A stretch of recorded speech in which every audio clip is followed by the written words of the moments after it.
Suresh IAS academy வெற்றியின் முகவரி. தோழர்கள் அனைவருக்கும் வணக்கம். குரூப் 2க்கு படிச்சுட்டு இருப்பீங்க. டிஎன்பிஎஸ்சி கடந்த ஒரு மாதத்தில் பார்த்தீங்கன்னா நிறைய அறிவிப்புகளை வெளியிட்டிருக்கிறாங்க. ரிவைஸ்ட் ஆனுவல் பிளானரை வெளியிட்டிருக்காங்க 2022க்கான. ஏன்னா அது ரிவைஸ்டுன்னு தான் சொல்லணும். சின்ன சேஞ்சஸோட 2021 உள்ளது அப்படியே திரும்ப வருது. மாற்றங்களுடன் சின்ன சின்ன சேஞ்சஸோடு வந்திருக்கு. 2-3 நோட்டிஃபிகேஷன்ஸ் எல்லாம் எடுத்துகிட்டு அதே பிளானரை தான் போட்டு வச்ச மாதிரி கொடுத்துருக்குறாங்க. அடுத்ததாக பார்த்தீங்கன்னா குரூப் 2, குரூப் 4 உள்ளிட்ட தேர்வுகளுக்கு பார்த்தீங்கன்னா புதிய பேட்டர்ன் அனௌன்ஸ் பண்ணியிருக்காங்க. புதிய பேட்டர்ன் அப்படின்னு சொன்னாலும் இது வந்து ஏற்கனவே இருக்கக்கூடிய பழைய பேட்டர்னை எடுத்து வச்ச மாதிரி தான் இருக்குது. சின்ன சின்ன சேஞ்சஸோடு இருக்குது, அவ்வளோதான் விஷயம். ஸோ கடந்த 2 ஆண்டு காலமாக ப்ரிப்பேர் பண்ணிகிட்டே இருக்கீங்க. பொதுவாக போட்டித் தேர்வுகளை பொறுத்தவரை டிஎன்பிஎஸ்சி தேர்வுகளில் நிறைய எல்லாரும் எழுதக்கூடிய இதை எழுதுறீங்க. குரூப் 4, குரூப் 2 அப்படின்ற வகையில் தான் நிறைய பேர் ரொம்ப ப்ரிப்பேர் பண்ணிகிட்டே இருக்கீங்க. இதை தவிர சில சிறப்பு பதவிகளுக்கான தேர்வுகளுக்கும் நோட்டிஃபிகேஷன் இருக்குது. 2 ஆண்டுகள் வந்து இந்த COVID-19 என்று சொல்லக்கூடிய பெருந்தொற்று வந்து நம்மளை பெரிய பாதிப்புக்கு உள்ளாக்கியிருக்கு. பெருமளவு பதவிகளுக்கான அந்த குரூப் 2, குரூப் 4 போன்ற போட்டித் தேர்வுகள் நடைபெறலை. இப்போ நிறைய பேர் 2 ஆண்டு காலம் காத்துக்கிட்டு இருக்கீங்க இந்த தேர்வுகளுக்காகவே. அப்போ சமீபத்தில் இந்த மாற்றங்களில் டிஎன்பிஎஸ்சி அறிவிச்சிருக்காங்க. நிறைய மாணவர்கள் வந்து ரொம்ப கஷ்டப்படுறாங்க. அது வந்து ரொம்ப புதிதாக இந்த சிலபஸ் அறிமுகம் அப்படின்றது பார்த்தீங்கன்னா தமிழ் லாங்குவேஜை உள்ளே கொண்டு வந்து சேர்த்துருக்குறாங்க. தமிழ் அல்லது ஆங்கிலம் என்று சொல்லக்கூடிய 10ஆம் வகுப்பு ஸ்டாண்டர்டை முதல் கட்ட தேர்வில் ப்ரிலிம்ஸில் கொண்டு வந்து சேர்த்துருக்காங்க. இது ரொம்ப கஷ்டம் சார், ஏற்கனவே ரொம்ப கஷ்டப்பட்டுருக்குறோம் அப்படின்ட்டு மாணவர்கள் சிலர் வந்து வருத்தப்பட்டாங்க. இதில் நான் சொல்லிக்க வேண்டியது என்ன அப்படின்னு கேட்டிங்கன்னா, இது வந்து பார்த்திங்கன்னா கஷ்டமானது தான். டிஎன்பிஎஸ்சி தேர்வுகளில் இன்கேஸ் குரூப் 1 பார்த்தீங்கன்னா அந்த 2012 கடைசியாக இப்போது நடக்க போகக்கூடிய 2022 மெயின்ஸ் நடக்கக்கூடிய தேர்வுகள் வரைக்கும் பார்த்திங்கன்னா இதுவே கிட்டத்தட்ட ஒரு 3 வகையான மாற்றங்களை நம்ம சந்திச்சிருக்கிறோம் குரூப் 1 மெயின்ஸை பொறுத்தவரையே பார்த்தீங்கன்னா. அப்போ போட்டித் தேர்வுகளில் மாற்றம் என்பது வந்து அவ்வப்போது இருக்கத்தான் செய்யுது. அப்போ அதுக்கு தகுந்தாப்புல நம்ம அடாப்ட் பண்ணி தான் ஆகணும். இதில் குறைகள் இருக்குனாலும் அதை சொல்லிக்கிட்டே இருக்க முடியாது, உண்மைதான். அப்போ அதற்கும் தகுந்தாற்போல் நம்ம தயாரிச்சுக்கணும் அப்படின்றது தான் இங்கே நான் உங்களுக்கு சொல்லிக்க வேண்டிய விஷயம். அப்போ முதல்நிலை தேர்வில் தமிழ் அல்லது ஆங்கிலம் என்பதை ஒரு தகுதி பேப்பராக வச்சுருக்கிறாங்க. ஸோ அப்போ ஒரு தகுதி பேப்பர்னு சொல்ல முடியாது, 200 மதிப்பெண்கள் புதிய ரிவிஷனில் கொடுத்துருக்காங்க. பார்த்தீங்களா, ப்ரிலிம்ஸுக்கான பேட்டர்ன் அனௌன்ஸ் பண்ணியிருக்காங்க. ஏற்கனவே நிறைய பார்த்துருப்பீங்க. ஸோ நீங்கள் வந்துட்டு நிறைய நண்பர்கள் தொடர்பான பதிவுகள்லாம் கொடுத்துருக்காங்க. சிலபஸ் சேஞ்சஸ் என்பது உங்களுக்கு தெரிஞ்சிருக்கக்கூடியது தான். ஸோ பாருங்கள், ஜென்ரல் தமிழ் 100 கேள்விகள் கொடுக்குறாங்க. கூடுதலாக ஜென்ரல் ஸ்டடீஸில் 100 கொஷின், ஆக மொத்தம் 200 மதிப்பெண்களுக்கான தேர்வுகள் நடக்க போது 3 மணி நேரம். ஒரு கேள்விக்கு 1.5 மார்க்ஸ் என்ற வகையில் 200 கேள்விகளுக்கு 300 மதிப்பெண்கள் அப்படின்ட்டு சொல்கிறாங்க. அது மினிமம் 90 அப்படின்றது தான் இப்போ கொடுத்துருக்கக்கூடியது. அப்போ ஏற்கனவே எப்படி இருந்துச்சு அப்படின்றது உங்களுக்கு தெரியும். 200 கேள்விகளும் ஜென்ரல் ஸ்டடீஸ் சார்ந்ததாகத்தான் இருக்க போகுது. ஜென்ரல் ஸ்டடீஸ் மீன்ஸ் அதில் 175 கேள்விகள், 25 மென்டல் எபிலிட்டி அப்படின்ட்டு இருந்துச்சு.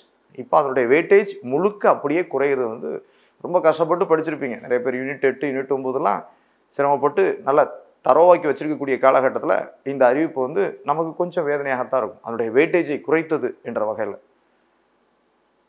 ஆனாலும் தமிழ் மொழி அப்படின்ற வகையில் நிச்சயமாக அரசு பணிகளில் தமிழ் மொழியுடைய முக்கியத்துவம் கருதி தமிழுக்கு மீண்டும் முக்கியத்துவம் கொடுக்குறாங்க. பிற மாநில மாணவர்கள் இதில் ஆதிக்கம் செலுத்துவதையும் நுழைவதையும் கட்டுப்படுத்தும் பொருட்டு இந்த மாற்றங்களை டிஎன்பிஎஸ்சி கொடுத்துருக்கிறதால இதை நம்ம வரவேற்க தான் செய்யணும். அப்போ தமிழ் லாங்குவேஜ் அப்படின்ற வகையில் இங்கிலீஷ் இல்லையானா குரூப் 2ஐ பொறுத்தவரை இங்கிலீஷுக்கும் ஆப்ஷன் கொடுக்குறாங்க. அப்படின்ற வகையில் ஆங்கில வழி மாணவர்களுக்கும் ஒரு பாதிப்பு இல்லை. என்ன சார் இவ்வளோ காலம் படித்தது அப்படின்னா, இவ்வளோ காலம் படித்தது எங்கேயும் வீணாக போகலையே. 200 கேள்விகளுக்கான ஜிகே நீங்கள் கவர் பண்ணிட்டீங்கன்னா நிச்சயமாக மகிழ்ச்சி தான். 200 கேள்விகள், 175 கேள்விகள் ஜிகேல வரப்போகுது, நான் நல்லா தரவு பண்ணி வச்சுருக்கேன்னா நிச்சயமாக உங்களுக்கு அது அட்வான்டேஜ் தான்.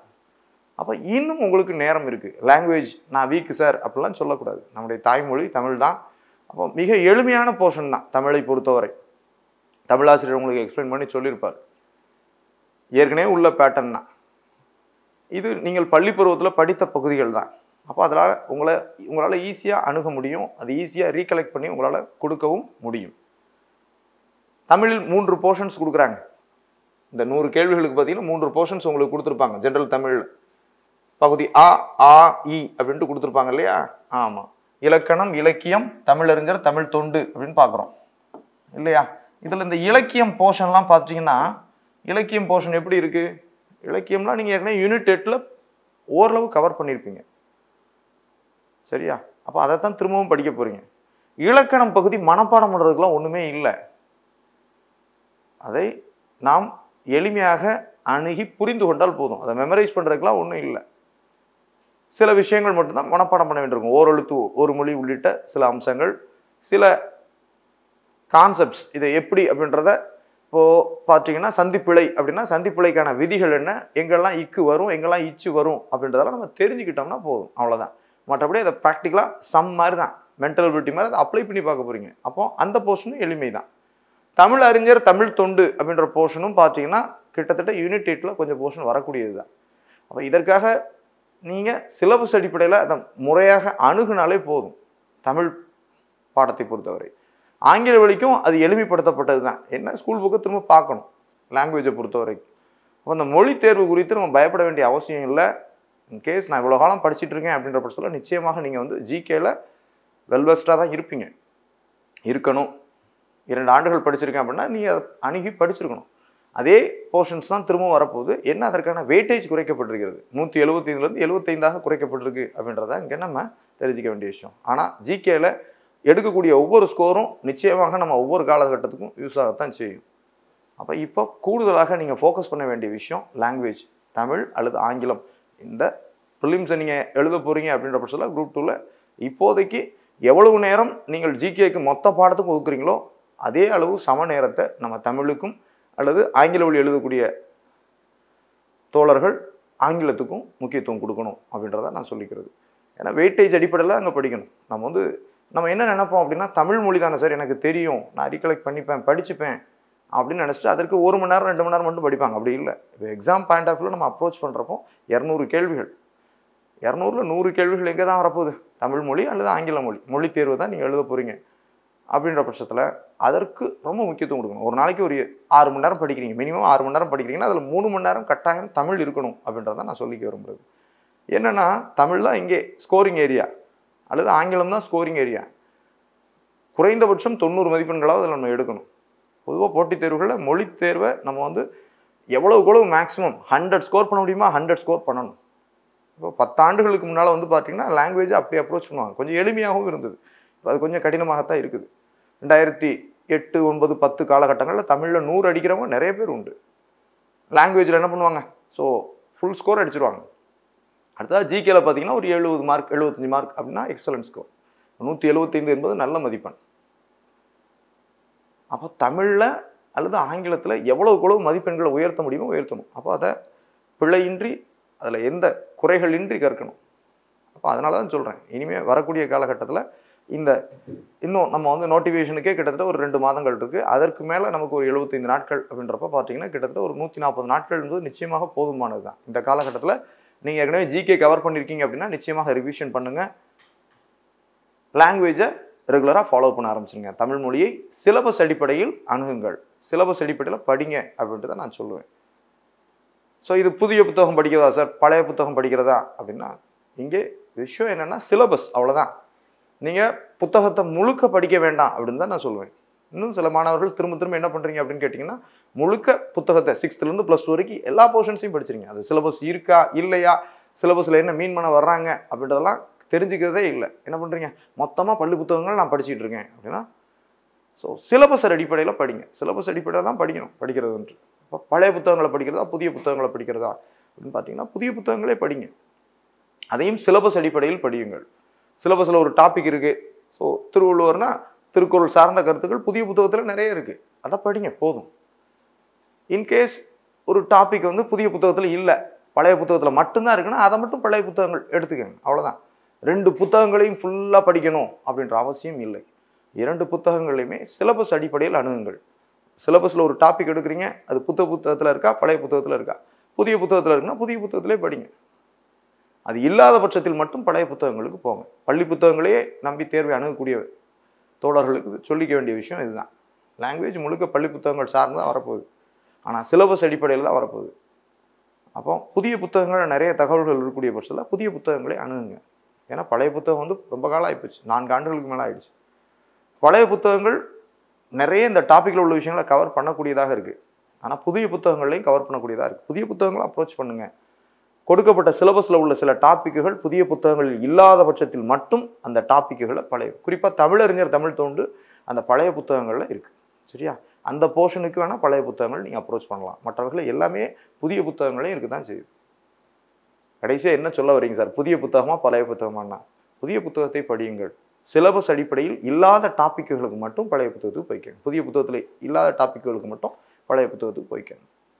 சரியா? அதுதான் நான் சொல்லிக்க விரும்புது. அடுத்ததாக சிலபஸ் அடிப்படையில் புத்தகங்களை படிங்க அப்படின்னு தான் சொல்லுவேன். மொத்த புத்தகத்தையும் படிக்க வேண்டிய அவசியம் இல்லை. இது சிலபஸில் வருதா அப்படின்றத உணர்ந்து கொண்டு அதை தெரிஞ்சுக்கிட்டு படிங்க. அவ்வளோதான் இங்கே நம்ம ஞாபகம் வச்சுக்க வேண்டிய விஷயம். அடுத்ததாக அந்த புதிய சிலபஸ் மாற்றங்கள், புதிய தேர்வு முறை மாற்றங்களை பற்றிலாம் கவலைப்பட வேண்டிய அவசியம் இல்லை. சரியா? அப்போ கஷ்டமாக இருக்குது சார் அப்படின்னா உங்களுக்கு கஷ்டம்னா எல்லாருக்கும் கஷ்டம்தான். ஏன்னா இது போட்டித் தேர்வு, கடினமாகத்தான் இருக்கும். அதை எதிர்கொள்கிறதுக்கு நம்ம மனசை தயார்படுத்திக்கணும். சேஞ்சஸ் வருதா அதுக்கு அடாப்ட் ஆகிக்கணும். அப்போ தான் இந்த ஃபீல்டில் நம்ம வந்து தாக்கு பிடிக்க முடியும். ஜிகே போல படிச்சிருக்கோம் சார், இன்னும் லாங்குவேஜ் படிக்கணும், படிக்கத்தான் செய்யணும். கஷ்டம்னா உங்களுக்கும் கஷ்டம் தான், அவங்களுக்கும் கஷ்டம் தான். போட்டித் தேர்வில் எல்லாருக்குமே கஷ்டம் தான் இல்லையா? அப்படின்ற பட்சத்தில் அந்த வகையில் நம்ம அணுகி தான் ஆகணும். நம்ம இதில் கொடுக்கக்கூடிய உழைப்புக்கு நிறைய தியாகங்கள் பண்ணுவோம். நம்ம படக்கூடிய கஷ்டங்களுக்கு தான் நிச்சயமாக மதிப்பு இருக்குது. ஸோ இறை நம்பிக்கை என்பதை தாண்டி நாம் கொடுக்கக்கூடிய உழைப்பு தான் கடவுள். நம்ம எவ்வளோ இன்புட்டை கொடுக்குறோமோ அவ்வளோ அவுட்புட் கிடைக்கும் அப்படின்றத நான் நம்புகிறேன். உண்மையான உழைப்பை, அதை தேவையான இடங்களில் தேவையான உழைப்பை கொடுக்கக்கூடிய பட்சத்தில் அதற்கான மதிப்பெண், அதற்கான வெகுமதி நிச்சயமாக உங்களுக்கு கிடைக்கும். உழைப்பு என்றைக்குமே வீணாக கொடுக்காது. ஒரு இன்புட் இருக்குன்னா அது நிச்சயமாக அவுட்புட் இருக்கும். இப்போ உழைப்பு தான் கடவுள். நீங்கள் உழைப்பை கொடுத்தீங்கன்னா அதற்கான ரிசல்ட் நிச்சயமாக இருக்கும்.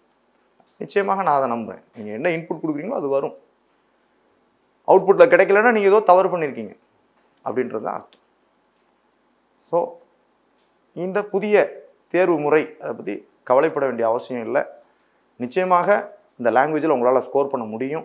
லாங்குவேஜ் ஏரியாவில் ஏற்கனவே எளிமையாக சொல்லிட்டேன். ஸோ இதற்கு ரொம்ப முக்கியத்துவம் கொடுத்து படிங்க.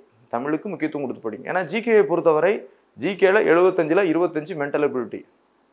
மேத்ஸ் இல்லாமல் நம்ம ஒன்றும் பண்ண முடியாது போட்டித் தேர்வுகளை. ஆனால் அது கண்ணுக்கு தெரிந்த பதில் அரைவ் பண்ணி ஆன்சரை கொண்டு வந்துடலாம். ஆன்சர் இதுதான் அப்படின்றத நம்மளால் உறுதிப்படுத்தக்கூடிய அந்த போர்ஷன் மென்டல் எபிலிட்டி மட்டும்தான். இப்போ மேத்ஸ் எனக்கு வராது அப்படிலாம் நம்ம சொல்லக்கூடாது. 9th 10th லெவல் தான். அதில் ஃபுல் ஸ்கோர் அடிக்க முயற்சி பண்ணணும்.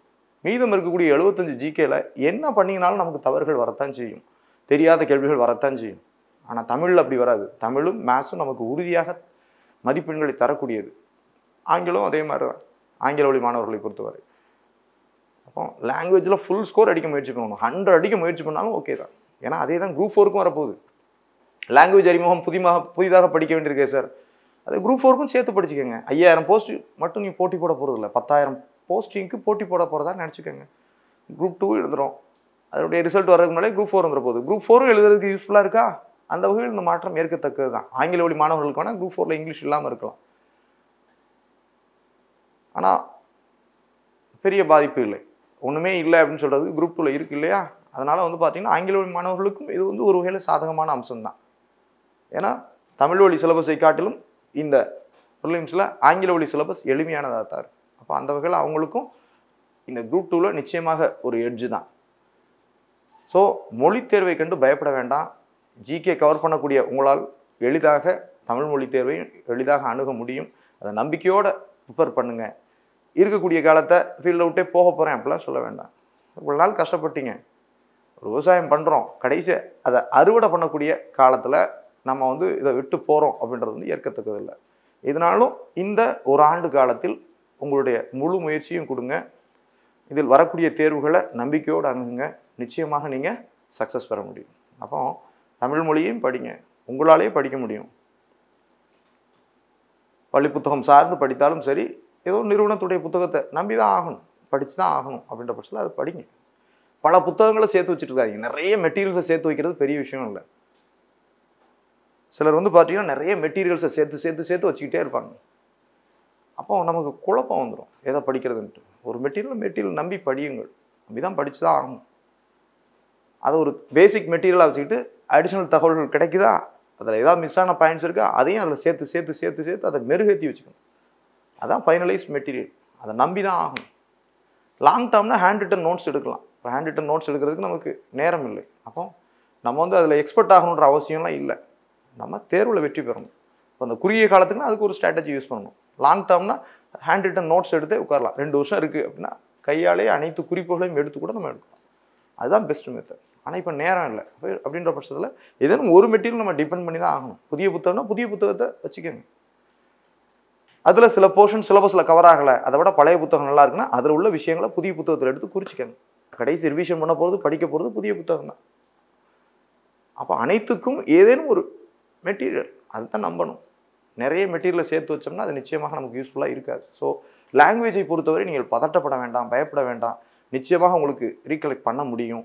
இலக்கண பகுதிகள்லாம் வந்து பார்த்தீங்கன்னா கொஞ்சம் அதை கூர்ந்து படித்தாலே போதும். உங்களுக்கு அதை மெமரைஸ் பண்ணணுன்ற அவசியம் இல்லை. எளிமையாக நீங்கள் புரிஞ்சுக்கிட்டீங்கனால அந்த கான்செப்ட் அப்ளை பண்ணி இலக்கண பகுதிகளை ஸ்கோர் பண்ணிடலாம். இலக்கிய பகுதிகள் ஏற்கனவே யூனிட் 8ல் இருக்கக்கூடியது தான். அதையும் நீங்கள் எளிதாக அணுக முடியும். என்ன டீட்டெயில்டாக குறையின்றி கற்க வேண்டும், அவ்வளோதான். இலக்கிய பகுதிகளை தமிழறிஞர் தமிழ் தொண்டு கிட்டத்தட்ட ஜிகே தான், ஹிஸ்ட்ரி மாதிரி தான். ஒவ்வொருத்தர் பற்றியும் கொடுக்குறாங்க அப்படின்ற பட்சத்தில் மிக எளிமையானது. அப்போ மிக எளிமை அப்படின்றக்கா அதில் குறைகள் விட்டுறக்கூடாது. அதில் ஃபுல் ஸ்கோர் அடிக்க முயற்சிக்கணும். 100 அடிக்க முயற்சி பண்ணலாம். ஏன்னா ப்ரிலிம்ஸ் முடிச்சுட்டு அடுத்து மெயின்ஸ் இருக்குது. 50,000 பேர் எடுத்தாலுமே டவுட்டில் வந்து நின்றுட்டு, சார் எனக்கு ப்ரிலிம்ஸ் இத்தனை மார்க் வச்சுருக்கேன், மெயின்ஸ் ப்ரிலிம்ஸ் கிளியர் ஆகுமா அப்படின்ற டவுட்டே வரக்கூடாது. ப்ரிலிம்ஸ் முடித்தோன்னா மெயின்ஸுக்கு ப்ரிப்பேர் பண்ண ஆரம்பிக்கணும். ஏன்னா மெயின்ஸ் இங்கே சேலஞ்சான விஷயமாக அறிவிச்சிருக்காங்க. ஏற்கனவே உள்ள பேட்டர்ன் தான். பட் இருந்தாலும் அதுக்கு கொஞ்சம் லாங் டேர்மாக உட்கார்ந்தா தான் அது நம்ம போர்ஷனை கவர் பண்ண முடியும். அப்போ ப்ரிலிம்ஸ் முடித்த உடனே மெயின்ஸுக்கு ஆரம்பிக்கணும் அப்படின்னா ப்ரிலிம்ஸில் கட் ஆஃப் நல்ல மார்க் ஏற்றி வச்சுக்கணும். கட் ஆஃப் கம்மியான சார் போகும், 50,000 பேர் எடுக்க போகிறாங்களே இருக்கட்டும். அதுக்காக பார்டரில் வந்து உட்கார்ந்துட்டு இருந்தால் கடைசி நேரம் கிடைக்கலன்னா மன வருத்தங்கள் ஆகும். அப்போ ப்ரிலிம்ஸில் ஸ்கோரை ஏற்றிடணும். இப்போவே அதுக்கான எஃபர்ட்டை போடுங்க. 170 180னா கண்டிப்பாக வந்துடும்.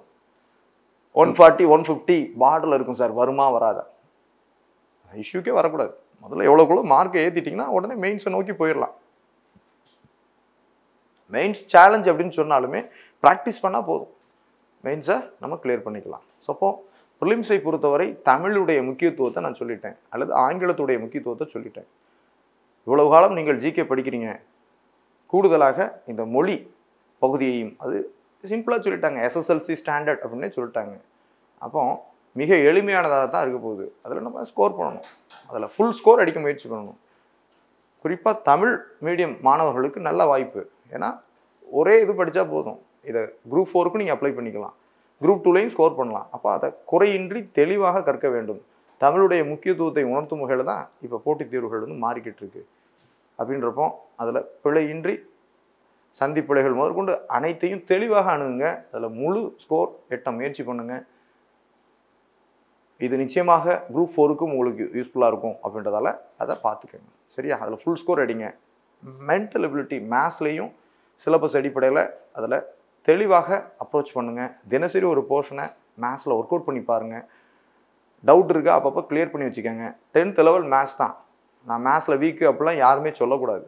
நான் ஜிகே வச்சே வாங்கிடுவேன் அப்படிலாம் சொல்ல முடியாது. சரியா? ஓகே. அப்போ மேத்ஸ்லேயும் ஃபுல் ஸ்கோர் அடிக்கணும். 1-2 பிழை ஆகலாம், பரவாயில்ல. 25க்கு ஒரு 22 23 வந்துட்டீங்க, பரவாயில்ல. தமிழும் அதே மாதிரி தான். 100க்கு 100 அடிக்க முயற்சி பண்ணணும். இல்லைன்னா ஒரு 95 96 கொண்டு வந்துடணும். அப்போ ஜிகே எப்படி இருந்தாலும் நம்மளால் ஃபேஸ் பண்ண முடியும். அப்போ 125 maths plus mental ability plus தமிழில் 125க்கு ஒரு 115 அடிச்சிட்டிங்கன்னா ஜிகேல 75க்கு எப்படி போட்டாலும் 50 மார்க் வந்துடும்.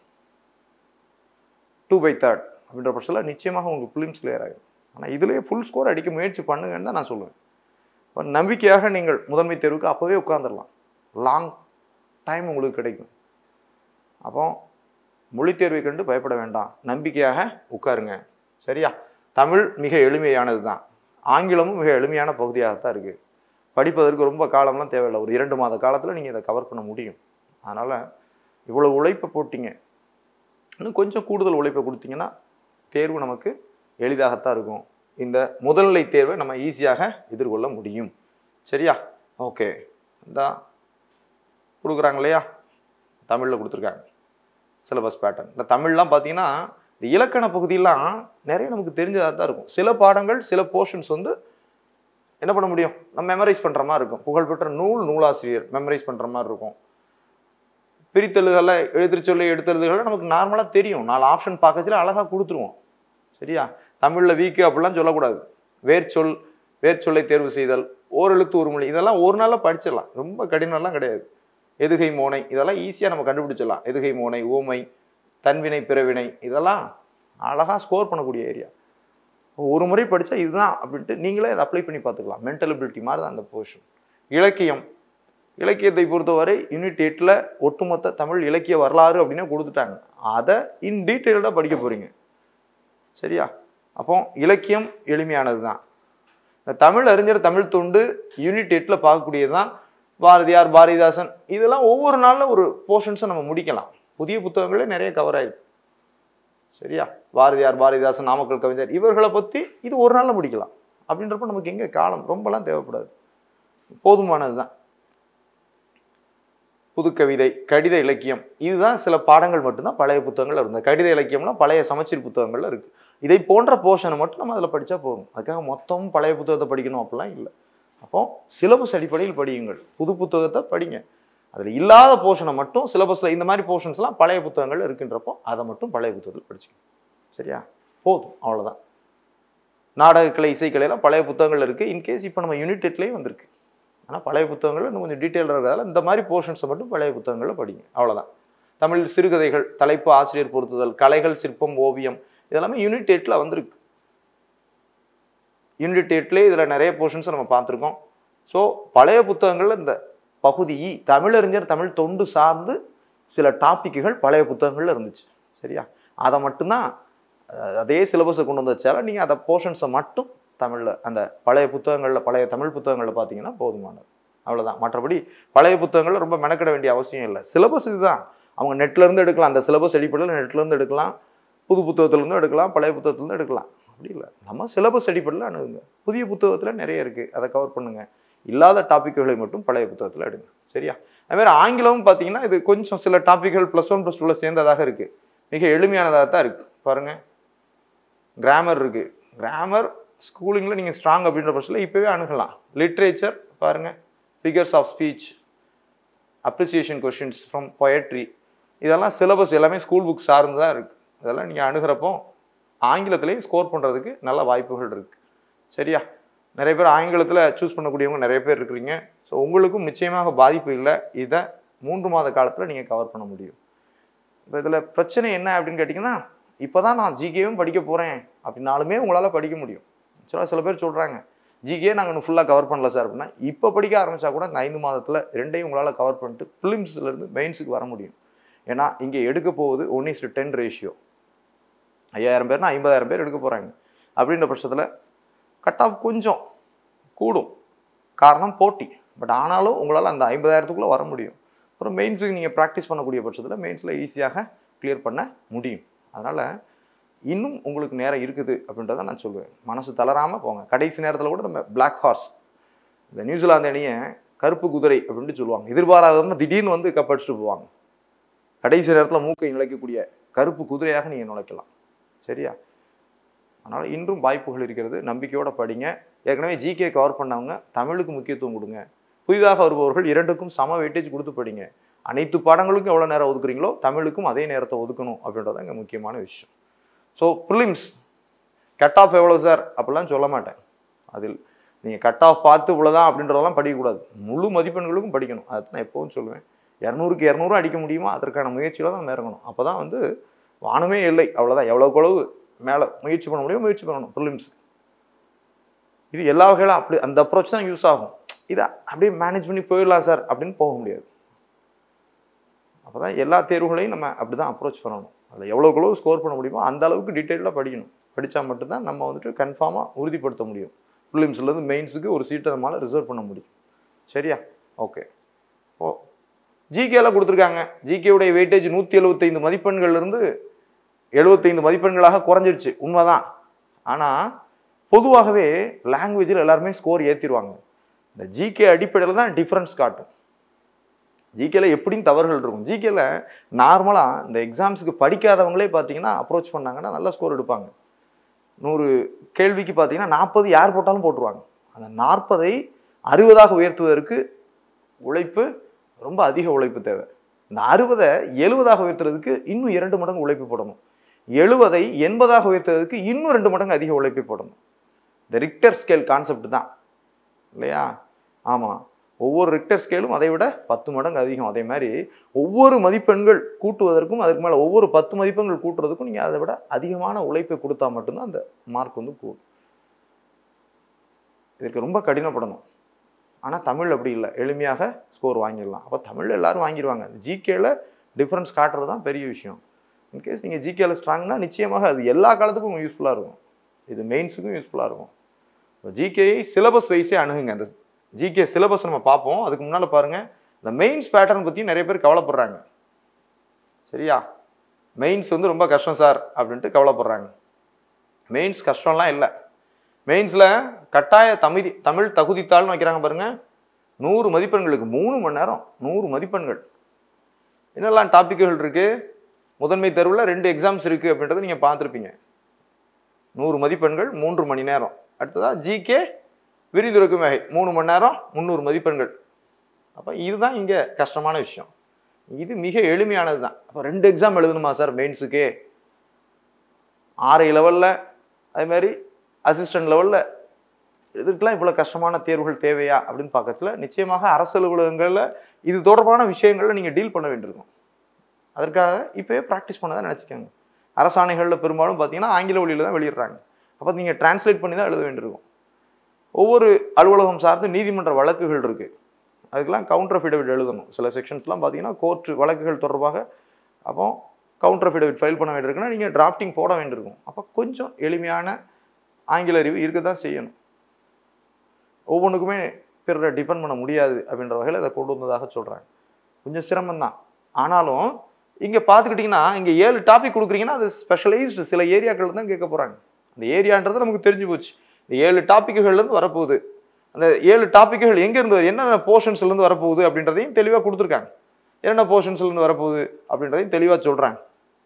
சரியா? என்னென்ன போர்ஷன்ஸ்லேருந்து வரப்போகுது? தற்கால நிகழ்வுகள், கரண்ட் அஃபேர்ஸ்லேருந்து வரப்போகுது, சமுதாய பிரச்சனைகள்லேருந்து வரப்போகுது, சுற்றுச்சூழல் தொடர்பான தலைப்புகள்லேருந்து வருது, பொருளாதாரம், அறிவியல் தொழில்நுட்பம், கலை பண்பாடு, இதுலேயும் ஆப்ஷன் வைஸ் கொடுக்குறப்போ நமக்கு வந்து ஈஸியாக அதை பண்ணிட முடியும். டிரான்ஸ்லேஷனாக அப்போ இந்த போர்ஷனா அப்போ இதை லைட்டாக நம்ம கொஞ்சம் மொழி அறிவை பயன்படுத்தி டிரான்ஸ்லேட் பண்ணிக்கலாம். அடுத்த டிரான்ஸ்லேஷனுக்கு வெயிட்டேஜ் 10+10 தான்.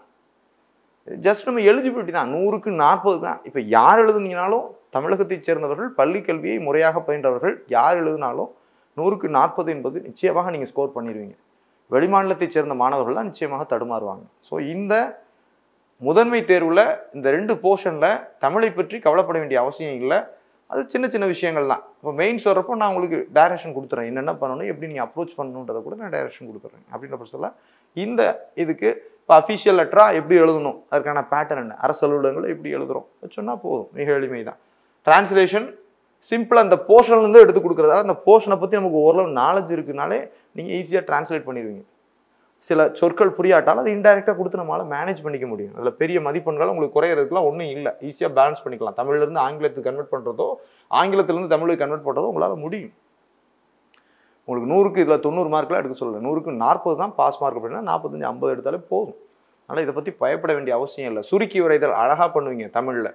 ஸோ காம்ப்ரிகென்ஷன், பொருள் உணர்திறன், ஒரு பேராவை கொடுத்து அதுலேருந்து கொஸ்டின் கேட்குறாங்கன்னா அதுலேருந்து எடுத்து உங்களால் ஆன்சரை சூஸ் பண்ணி கொடுக்க முடியாதா? ஆங்கிலத்தில் கஷ்டப்படுவீங்க, தமிழில் தான் இருக்க போகுது. அப்போ மிக எளிமையாக நீங்கள் அதை ஃபேஸ் பண்ணலாம். சுருக்க குறிப்பிலேருந்து விரிவாக்கம் செய்தல், சின்ன ஹிண்ட்டாக கொடுத்தா அதை வச்சு ஒரு கதை கட்டுரை எழுத சொன்னா அழகாக எழுதுவீங்க. இதெல்லாமே நம்ம 10ஆம் வகுப்பில் நம்ம ஃபேஸ் பண்ணது தான். 10th ஒரு புக்கை எடுத்து பார்த்தீங்கனாலே உங்களுக்கு தெரியும். சரியா? ஓகே. இப்போ திருக்குறள் தொடர்பான கட்டுரை வரைதல் தொடக்கத்தில் இல்லாமல் வச்சுருந்தாங்க. திரும்ப ஈவினிங்கில் அதை இன்க்ளூட் பண்ணிட்டாங்க.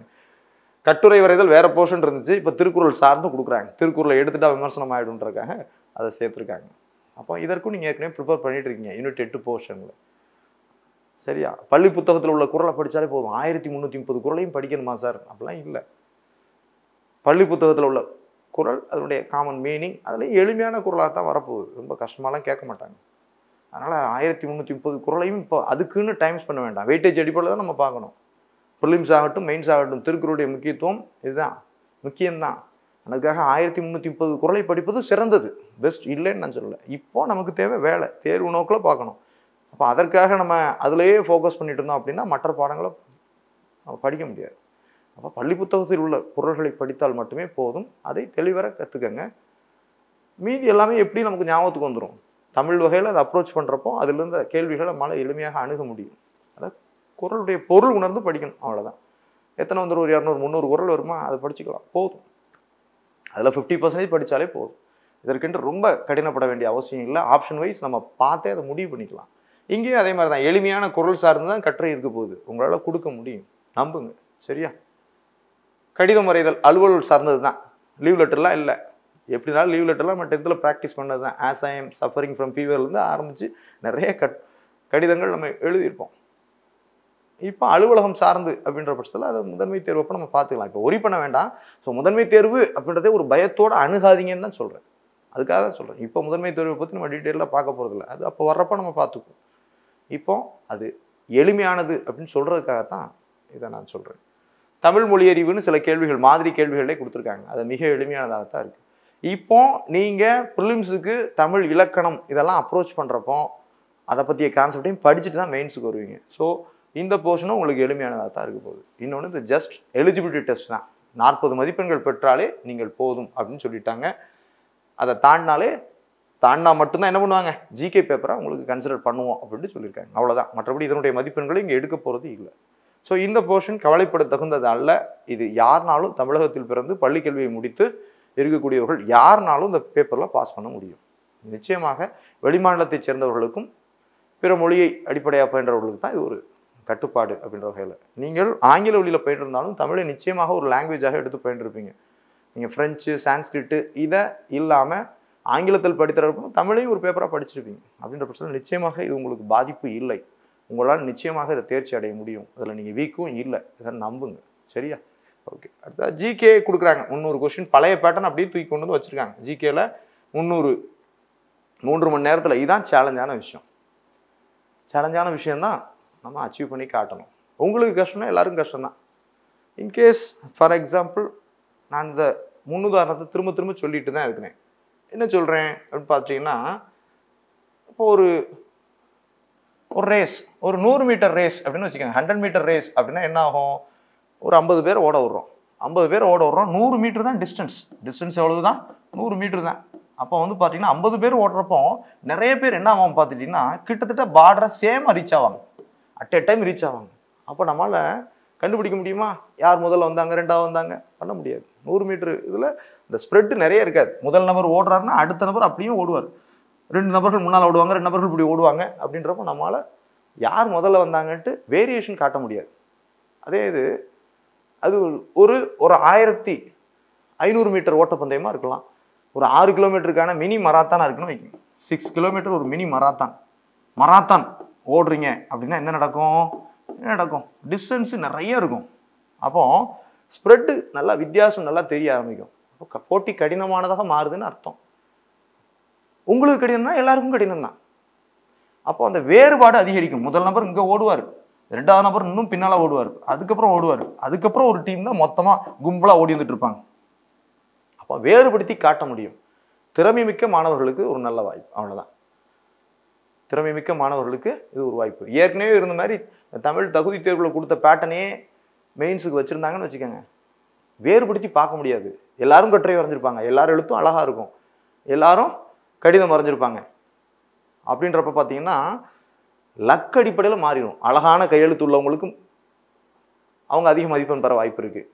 லக்கும் திருத்தரவருடைய மனநிலை பொறுத்து சுமாரான பேப்பர் கூட இன்டர்வியூ போய்டும். நல்ல பேப்பர்ஸ் இன்டர்வியூ போக வாய்ப்பு இல்லாமல் இருக்கலாம். பழைய பேட்டர்ன் மீன்ஸ் இப்போ அறிவித்து அதை மாற்றினாங்க பார்த்தீங்களா, அந்த பேட்டர்ன் 2019 அறிவிக்கப்பட்டு 2021 மாற்றப்பட்ட அந்த தமிழ் மட்டும்தான் முதன்மை தேர்வுன்னு சொன்னாங்க பார்த்தீங்களா, அந்த பேட்டர்னில் வேரியேஷன் நிறைய இருக்காது, ஸ்ப்ரெட்டு நிறைய இருக்காது. ஆனால் இது கடினமானது தான். ஆனால் முயற்சி பண்ணிங்கன்னா இதில் பாஸ் பண்ண முடியும். இது வேறுபடுத்தி காட்டும். அப்போ வந்துட்டு இது மராத்தான் மாதிரி எடுத்துக்கலாம். 3 மணி நேரத்தில் வேகமாக ஓடவும் செய்யணும், 3 மணி நேரம் ஓடவும் செய்யணும், அதில் நம்முடைய ரெக்குயர்மெண்ட்ஸை சால்வ் பண்ணிட்டு பேப்பரை கம்ப்ளீட் பண்ணவும் செய்யணும். அப்போ இதுதான் இங்கே சேலஞ்ச், ரியல் சேலஞ்ச் இந்த பேப்பர் தான். அப்போ நீங்கள் ப்ரிலிம்ஸில் கன்ஃபார்மாக இவ்வளோ ஸ்கோர் தாண்டிடுவேன் அப்படின்ற நம்பிக்கை இருந்தால் அடுத்த நாளே ஏன் அன்னைக்கு நைட்டே நீங்கள் என்ன பண்ணிக்கலாம், முதன்மை தேர்வுக்கு ப்ராக்டிஸ் பண்ண ஆரம்பிச்சிடலாம். அந்த போர்ஷன் அடிப்படையில் என்ன நீங்கள் ப்ரிலிம்ஸில் அப்ஜெக்டிவ் நேச்சரில் படிச்சிருப்பீங்க, இங்கே டிஸ்கிரிப்டிவ் நேச்சரில் படிக்க போகிறீங்க. ஒரு டிஸ்கிரிப்டிவ் தேர்வை எப்படி அணுகணும் அப்படின்றத நம்ம பின்னால் பார்ப்போம். இதில் சில விஷயங்கள் தேவை. வேகமாக எழுதணும், டைம் மேனேஜ் பண்ணி எழுதணும், அழகாக எழுதணும், அலைன்மெண்ட் தெளிவாக கொடுக்கணும், ஜிக்ஸாக்காக எழுதக்கூடாது, எழுத்துக்கள் ஒரே மாதிரி இருக்கணும். முதல் பேஜ்லேருந்து கடைசி பேஜ் வரைக்கும் சேம் ஹேண்ட் ரைட்டிங்கை ப்ரெசென்ட் பண்ணணும். சரியா? தேவையான இடங்களில் வரைபடங்கள் கொடுக்கலாம், chart, flow chart, pie chart இதெல்லாம் போட்டு பேஜை மேனேஜும் பண்ணணும். பேஜை கம்ப்ளீட் பண்ணணும் ஒவ்வொரு கொஷினுக்கும். அதே மாதிரி எல்லா கொஷினையும் அப்ரோச் பண்ணி பேப்பரையும் கம்ப்ளீட் பண்ணணும். நிறைய டேட்டாஸ் இருக்கணும். சரியா? ஆக முதன்மை தேர்வை அணுகுவது, டிஸ்கிரிப்டிவ் எக்ஸாமை எப்படி அணுகணுன்றதை பின்னால் நான் உங்களுக்கு தெளிவாக சொல்லித்தரேன்.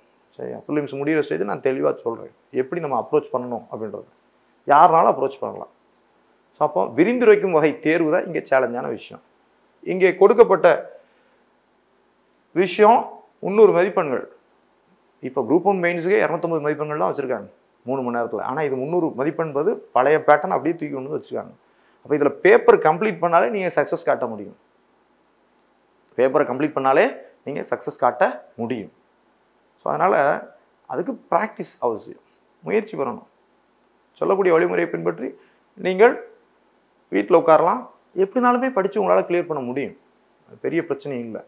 முதன்மை தேர்வை பொறுத்தவரை ப்ராக்டிஸ் தான் அவசியம். 10th +2க்கு எப்படி அப்ரோச் பண்ணோமோ, எப்படி ஹார்ட் ஒர்க் போட்டோமோ அப்படி ஹார்ட் ஒர்க் போடணும். 100 மீட்டர் ரேஸ்னால் எல்லாரும் ஓட முடியும், எல்லாரும் டெஸ்டினேஷனை ரீச் பண்ணிடுவோம். வேறுபாடு அறிய முடியாது, யார் முதல்ல கடந்தாங்க ரெண்டாவது கடந்தாங்க அப்படின்ட்டு. மொத்த கும்பலும் ஓடும்போது வேறுபடுத்த முடியாது பழைய பேட்டனுக்கு. ஆனால் மராத்தானில் யார் தாக்கு பிடிக்கிறாங்க, யார் தாக்கு பிடிச்சி ஓடி போகிறாங்களோ அவங்க தான் அந்த ஸ்டெமினாவை தக்க வைக்கக்கூடியவங்க. இதில் முதல்ல வேகமாக ஓடுவாங்க சிலர், வேகமாக ஓடி டயர்டாகி நின்றுவாங்க. சிலர் என்ன பண்ணுவாங்க, தொடக்கத்திலேருந்தே ஸ்டெமினாவை தக்க வச்சு அதே ரேஞ்சில் ஓடுவாங்க. ஓடுறவங்க தான் டெஸ்டினேஷனை ரீச் பண்ணுவாங்க. அதே மாதிரி தான் இந்த சேம் ஸ்பீடை மெயின்டைன் பண்ணி பேப்பரை கம்ப்ளீட் பண்ணணும் 3 மணி நேரத்தில். இன்னொன்று, இதுக்கு நல்லா ஹார்ட் ஒர்க் பண்ணியிருந்தால் மட்டும்தான் மெயின்ஸ் டிஸ்கிரிப்டிவாக நீங்கள் எழுத முடியும்.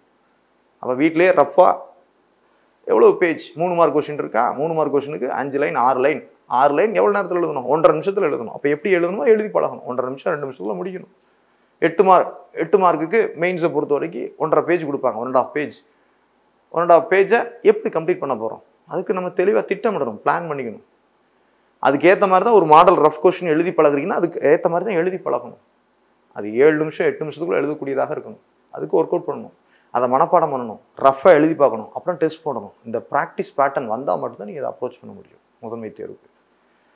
இப்படி 3 மணி நேரத்தில் 300 மதிப்பெண்கள் நீங்கள் எழுதிட்டாலே போதும், நீங்கள் சக்ஸஸ் தான். அப்போ இது ஒரு மராத்தான் ரேஸ் மாதிரி தான், ஓடணும். அப்போ கை வலிக்கும், மராத்தான் என்ன பண்ணுவோம், உடம்பு வலிக்கும் ஓடுறப்போ. ஆனால் மனசு என்ன பண்ணும், ஓடு அப்படின்றத உறுதித்தன்மையோடு இருக்கணும். உடம்பு வலிக்கு ஒதுங்கிடலாமா அப்படின்னு யோசிச்சோம்னா நம்ம என்ன பண்ணுவோம், தாக்கு பிடிக்க முடியாது. கடின உழைப்பு வேணும். ரொம்ப அந்த முடிஞ்ச உடனே ஆரம்பிச்சிங்கன்னா அது மிகச்சிரமாகவும் உங்களுக்கு தெரியாது. அப்போ பயிற்சி எடுக்கிறீங்க, டெய்லி காலைல ப்ராக்டிஸ் பண்ணுறீங்க அப்படின்னா லாங் ரேஸ் என்பது அதுதான் மிக எளிமையானது. 100 மீட்டர் ரேஸுக்கு தான் குயிக் ஸ்டார்ட் வேணும். குயிக்காக அந்த டைமிங்கில் ஸ்டார்ட் பண்ணணும், சில ப்ராக்டிஸ் பண்ணணும். ஆனால் அது அப்படி இல்லை, நீங்கள் ஜெயிக்க முடியும். டெய்லி ப்ராக்டிஸ் பண்ணால் ஜெயிக்கலாம். ப்ரிலிம்ஸ் முடிஞ்சவொடனே டெய்லி ப்ராக்டிஸ் பண்ணணும். அதுக்கு ப்ரிலிம்ஸில் ஸ்கோர் இருக்கணும். ஒரு மராத்தான் ரேஸில் இதுக்கு தான் ஸ்டெமினா வேணும். உடம்பு வலிக்க வலிக்க ஓடணும். உடம்பு சொல்லும் வேண்டாம் அப்படின்னு சொல்லும், கெஞ்சும், ஆனால் விட்டு கொடுக்கூடாது. அதை அந்த ரெஸ்ட்டுக்கு, ஓய்வுக்கு, அந்த சுகத்துக்கு ஆசைப்படாமல் என்ன பண்ணணும், ஓடணும். அதே மாதிரி தான். அப்போ இது மராத்தான் ரேஸுக்கு ப்ராக்டிஸ் பண்ணால் பண்ணலாம். அப்போ அதே மாதிரி மராத்தான் ரேஸில் தான் உண்மையான திறமைசாலி யாருன்றது தெரியும். யாரால் தாக்கு பிடிக்க முடியுது, யாருக்கு ஸ்டெமினா இருக்குன்றது தெரிய வரும். இப்போ இந்த பேட்டர்ன் ஒரு மராத்தான் ரேஸ் மாதிரி. இதுதான் வேறுபடுத்தி காட்டும். முதல் மதிப்பெண்ணு அடுத்த மதிப்பெண்ணுக்கு வேரியேஷன் இருக்கும். யார் நல்லா ப்ரெசென்ட் பண்ணியிருக்காங்க, யார் ஆவரேஜாக ப்ரெசென்ட் பண்ணுறாங்க, யார் ஒஸ்ட்டாக ப்ரெசென்ட் பண்ணுறாங்கன்றதை வேறுபடுத்தி பார்க்க முடியும். அப்படின்ற வகையில் திறமைமிக்க மாணவர்களுக்கு நிச்சயமாக இது நிச்சயமாக இந்த பேட்டர்னில் உங்களால் அடாப்ட் ஆக முடியும். இது நிச்சயமாக வேறுபடுத்தி காட்டும். கிராமப்புற மாணவர்களுக்கெல்லாம் செட் ஆகுதுலாம் இல்லை. இதை தமிழ்லையும் எழுதலாம், ஆங்கிலத்திலையும் எழுதலாம். நீங்களும் கொஞ்சம் ப்ராக்டிஸ் பண்ணிட்டீங்க அப்படின்னாலே முதன்மை தேர்வு உங்களால் அப்ரோச் பண்ண முடியும். ஸோ சிலர் வந்து முதன்மை தேர்வு வேண்டாம் சார் அப்படின்னு சொல்கிறீங்க. ஓகே தான். ஆனால் டிஎன்பிஎஸ்சி சொல்லக்கூடியதை நம்ம ஏற்றுக்கிட்டு தான் ஆகணும். ஸோ எதிர்ப்பு என்பது உங்களுடைய மனநிலை. ஓகே, நான் இல்லைன்னு சொல்லலை. எதிர்க்கலாம், அது உங்களுடைய உரிமை. வேண்டாம் அப்படின்னு சொல்லலாம். பட் ஆனால் எந்த சூழலுக்கும் நம்ம அடாப்ட் பண்ணிக்க கற்றுக்கணும் அப்படின்றது தான் நான் சொல்லக்கூடிய இதுதான். ஒவ்வொன்றையுமே மாறிக்கிட்டே இருக்கிறப்போ இதில் ஒரு கருத்து இருக்கும், அதில் ஒரு கருத்து இருக்கும். ஆனால் ஒரு போட்டித் தேர்வு உலகத்தை பொறுத்த வரைக்கும் எல்லா விஷயங்களுக்கும் நம்ம அடாப்ட் ஆகிக்கணும். எல்லா விஷயங்கள்லையும் நம்ம என்ன பண்ணிக்கணும், அதற்கு போராட கற்றுக்கணும். அப்படின்ற பட்சத்தில் தான் நம்ம அரசு பணிகளே நிறைய சவால்கள் இருக்கும். அதற்கு முன்கூட்டியே இதுக்கு அடாப்ட் ஆகிக்கிறீங்க. இதெல்லாம் அப்ரோச் நீங்கள் பண்ண கற்றுக்கிட்டிங்கன்னா அங்கே போய் நீங்கள் அடாப்ட் ஆகிருவீங்க. சரியா? ஓகே.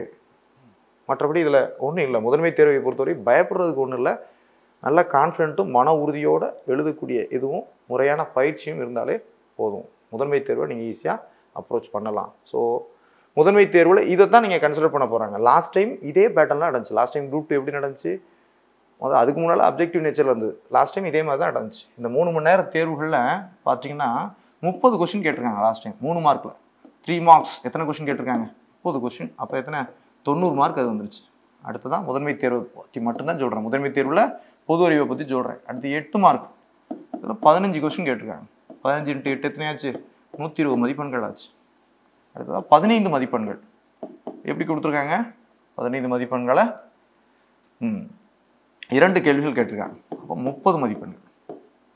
அதுக்கப்புறம் என்ன கேட்டிருக்காங்க? 30 மதிப்பெண்கள் கேள்வி கேட்டிருக்காங்க. இது ஒரு 2 கேள்வி கேட்டிருக்காங்க.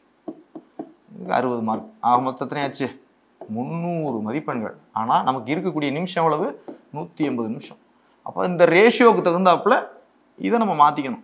கிட்டத்தட்ட பார்த்தீங்கன்னா எழுதக்கூடியது 45 நிமிஷத்துலேருந்து ஒரு மணி நேரத்தில் 60 நிமிஷத்துக்குள்ள இதை முடிக்கணும். முடிச்சாதான் நம்ம முடிக்க முடியும். 8 மதிப்பெண்களை பொறுத்த வரைக்கும் 1 மணி நேரம், தட் இஸ் 60 நிமிஷத்துலேருந்து 75 நிமிஷத்துக்குள்ள நம்ம முடிக்கணும். 15 கேள்விகளை எழுதணும்.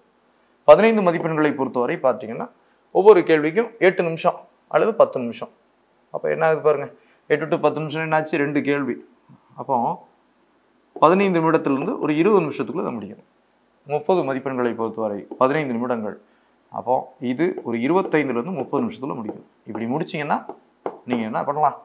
இதை ஃபேஸ் பண்ணலாம். அனைத்து கேள்விகள் எழுதுனாலே நீங்கள் சக்ஸஸ் பண்ண முடியும்.